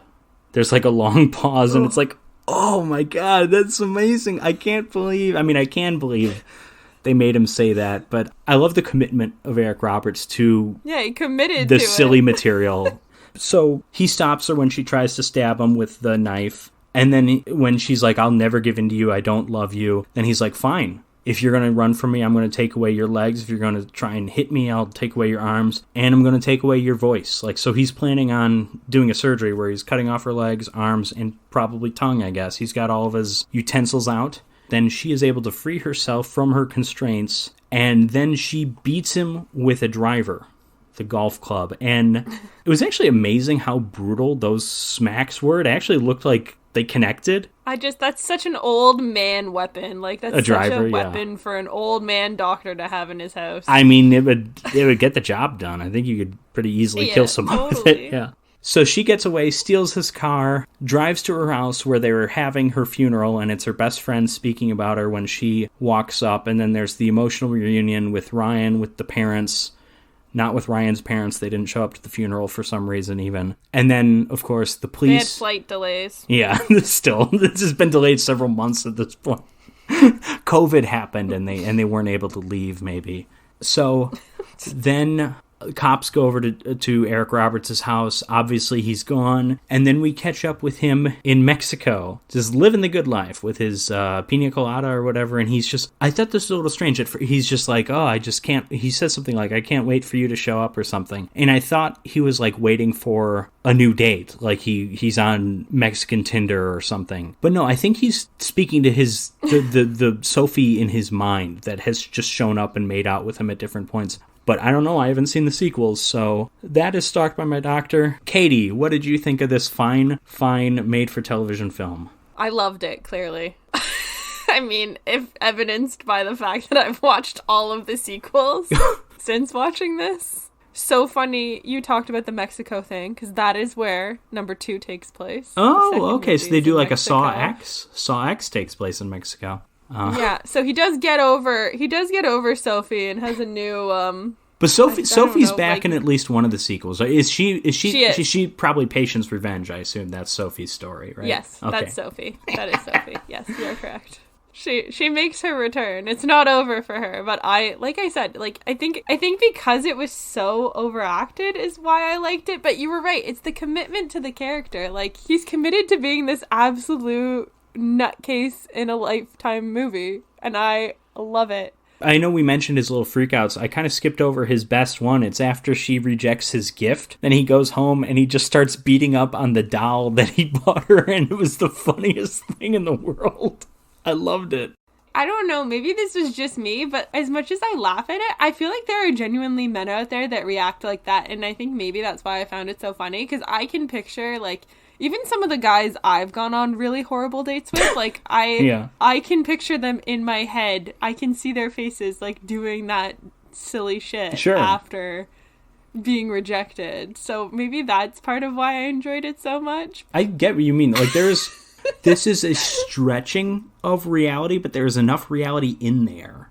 Oh, yeah. It's a silly, goofy little movie, but, like, this is not outside of, you know, the realm of possibilities. Like, maybe not to this, like, degree and, you know, this ridiculousness, but I don't doubt for a second that this shit happens regularly. And I mentioned earlier that I have seen a film that had basically this exact plot. It was handled with more class. And we were supposed to record this last night, but there were some technical issues, so I actually watched that movie last night. It is the 1935 film The Raven, starring Bela Lugosi and Boris Karloff. I love that movie. Wow. I think that's one of the best. It's not technically a Universal monster movie because there's no monsters in it, but I think it's one of the best films of that kind of 1930s Universal horror era. It's great. Bela Lugosi is a surgeon who saves a woman's life after a car accident and then thinks he's entitled to her body and is pissed off at her and pissed off at her father. She's like a 30-year-old woman in the movie, but if you think about it, 30 years old in 1930s, she's got about as much autonomy as a 18-year-old girl, 17-year-old girl, so it's like pretty similar dynamic. There's some subtlety in the character that's not really here. But I mean, it's a completely different movie in just how they tackle the subject matter, but remarkable amount of similarities at the same time. So I just wanted to point out that if you want to see a black and white, less goofy version of the same story, check out Bela Lugosi in The Raven. But yeah, nothing about this movie is subtle. No, there's no reference to gynecological studies in The Raven. Now, you mentioned the overacting, and we have talked about Eric Roberts is actually good in this movie. And this is something that I bring up often, and I bring it up a lot with Nicolas Cage, because there are some people, and I'm not saying you're one of these people, but I'm just like, there are people who are like, oh, overacting is bad. Overacting can be bad. Overacting can be really good in the right context. And I think in this context, made for TV kind of generic stalker movie, it's the right context. If this was single white female, this would be too much. But I think just the lowering of expectations as to even just the presentation of the film, the performance is awesome. I think Eric Roberts is great in this movie. Yes, he's over the top. Yes, he's overacting. Character. Yeah. Like, there's a reason they have 4 sequels to it. I guess.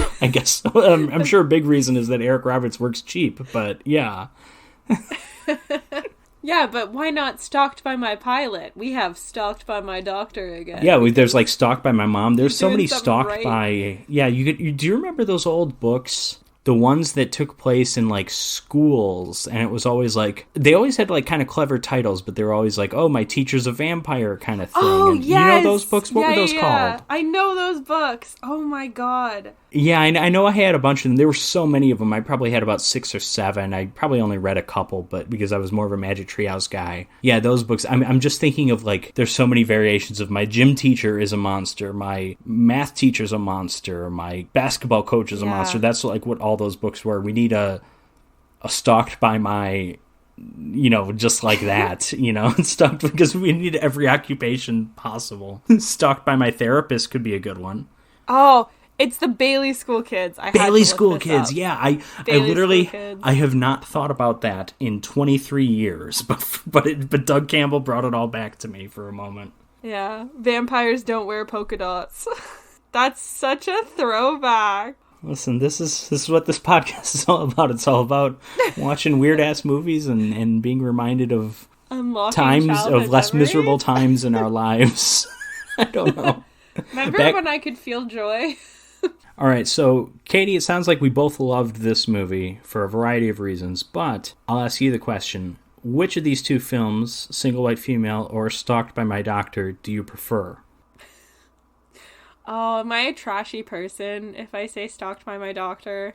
Well, if you I are, think then it's so am Stalked by I, My because I'm Doctor. saying the same thing. It's for me, it's not Yeah. that close. No, it's not even close for me either. Stalked by My Doctor is so entertaining. I don't know what it is. Like, literally, I watched that movie. I'm like, oh my God, this is awesome. And I looked up like Doug Campbell and I just threw a bunch of his movies on our lists that we can randomly select them. I had never heard of him before. I had never heard of any of these movies. I knew, I know Eric Roberts. I know he does a lot of shit. And maybe this is an example of that. But this is at least an example of fun shit that he does.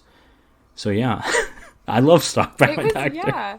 It was just such a fun, silly little watch. And there were moments of suspense. Like I said, I thought she was dead at one point. I believed this stupid movie. When, I thought they were going to stumble upon him when he fell asleep in her bed. Oh my God. No, it was, again, like I said, I'm firmly into the universe of this movie, and I now am going to need to watch some of these other ones, I think. Yeah, I need to too. I this is still the only one I've seen, in part because I want to know wanted how to do this episode formulaic first, but yeah. the whole universe is, because Yeah, I got to see Stalked by My Mom or Stalked by My Mother, whatever that is, whatever that's called. You need to finish the Stalked by My Doctor series. I do. If you want to call it that, but absolutely, I will be branching out. I know how I'm going to spend at least part of my weekend now. All right, so how do you think these two movies stack up as a double feature? Like I said earlier, these two movies I think are well paired with one another because it is I agree. kind of same but different, and I think it's a good example of crazy female versus crazy male. Yeah, that's the really interesting thing. And it's also like understated craziness to overstated craziness. Male rage, female rage, like we see those depicted much differently. The movies handle very similar subject matter, but they handle them completely differently, with different degrees of subtlety. And I think that's why that's kind of why they work well together. It's like, if you want to see what single white female would look like if handled by Doug Campbell, I think we have a pretty good rubric for that now. These movies work remarkably well together. They're the same exact genre, which is not always common because we select these movies at random, but yeah, I was amazed at how well they work together. I did watch them entirely back to back as well, and I don't always do that. I was going to say, what to. is the order you would watch them in, though? If you were going to do a double feature of this or recommend it to someone, what is the order that you would recommend them watch? I certainly like the order that we did. I mean, in terms of how I construct these episodes, we'll choose the two movies at random. Usually, the weirder, I'll just kind of say the weirder one goes second. The more mainstream movie is first. The more violent movie is going to be second. The more, in this case, no, but usually like the more erotic or the more sex-filled one, more nudity is going to be the second one. And the reason is because the second movie, it's later at night. It's time for weird shit, I guess, is what I'm saying. If you're imagining this in a drive-in theater setting, well, no family is going to see this double feature. Yeah, but I'm just thinking, children are gone. No children are no children at all for this double feature. No, adults only. But I'm picturing like you invite the families in and you watch the first movie. Kids are falling asleep at the second movie. We can show an R-rated movie or something. In this case, it's actually the opposite because Single White Female is R-rated. This Stalked by My Doctor is television film, TV 14 or whatever. I did see in one Letterboxd review, they watched it, I don't know if it was on YouTube or maybe on television. The word tit was blurred out in the text. So there's that. Like, Single White Female is like we said, it was a mainstream film. It was relatively popular. It's pretty normal. And then Stalked by My Doctor is like funny and it's weird and it's, I don't know, it just works better as a second feature for me. Yeah, I agree. I think it's the better way to watch them too. It also, I don't know, I mean, Single White Female, it ends in a funny way, but it's a much heavier film. Like, there's some stuff you need to process from that. And I think the follow-up of Stalked by My Doctor has the levity that you need after watching. That is something like that. Wonderful way to describe it. And with that, I would like to say, Katie, thank you for joining me. I think this was a lot of fun, at least for me. So I hope you had... I definitely enjoyed it. And I enjoyed watching 2 movies I probably would not have maybe sought out on my own, but enjoyed both. So yeah, that's the thing. Stalked by My Doctor is like... That's my new goal in life, is to get people to watch this movie now. It's like, I already feel that way about Assassin 33 AD. But it's like, this is going to be one of those movies that I'm just going to recommend to so many people. And most people won't listen to my recommendation, and most people who watch it probably won't get the same amount of entertainment that I did out of it, but I don't care. I got to keep trying. Listen, you got at least one, so... There we go, yes. Take that, you know? All right, so if that thank matters you for anything. So thank you, Katie, and just for our listeners out there, I want to tell you about what we've got coming up next episode. We've got Jim returning. We've got Ambulance, the 2022 Jake Gyllenhaal, Michael Bay directed film, which I've never seen but heard mostly good things about. And we've got 1958's Born Reckless. It's a Mamie Van Doren Western. So 2 movies I've never seen next time, so that's exciting because that doesn't always happen. Yes, thank you for joining us this time. Please join us next time. And Katie, once again, thank you very much.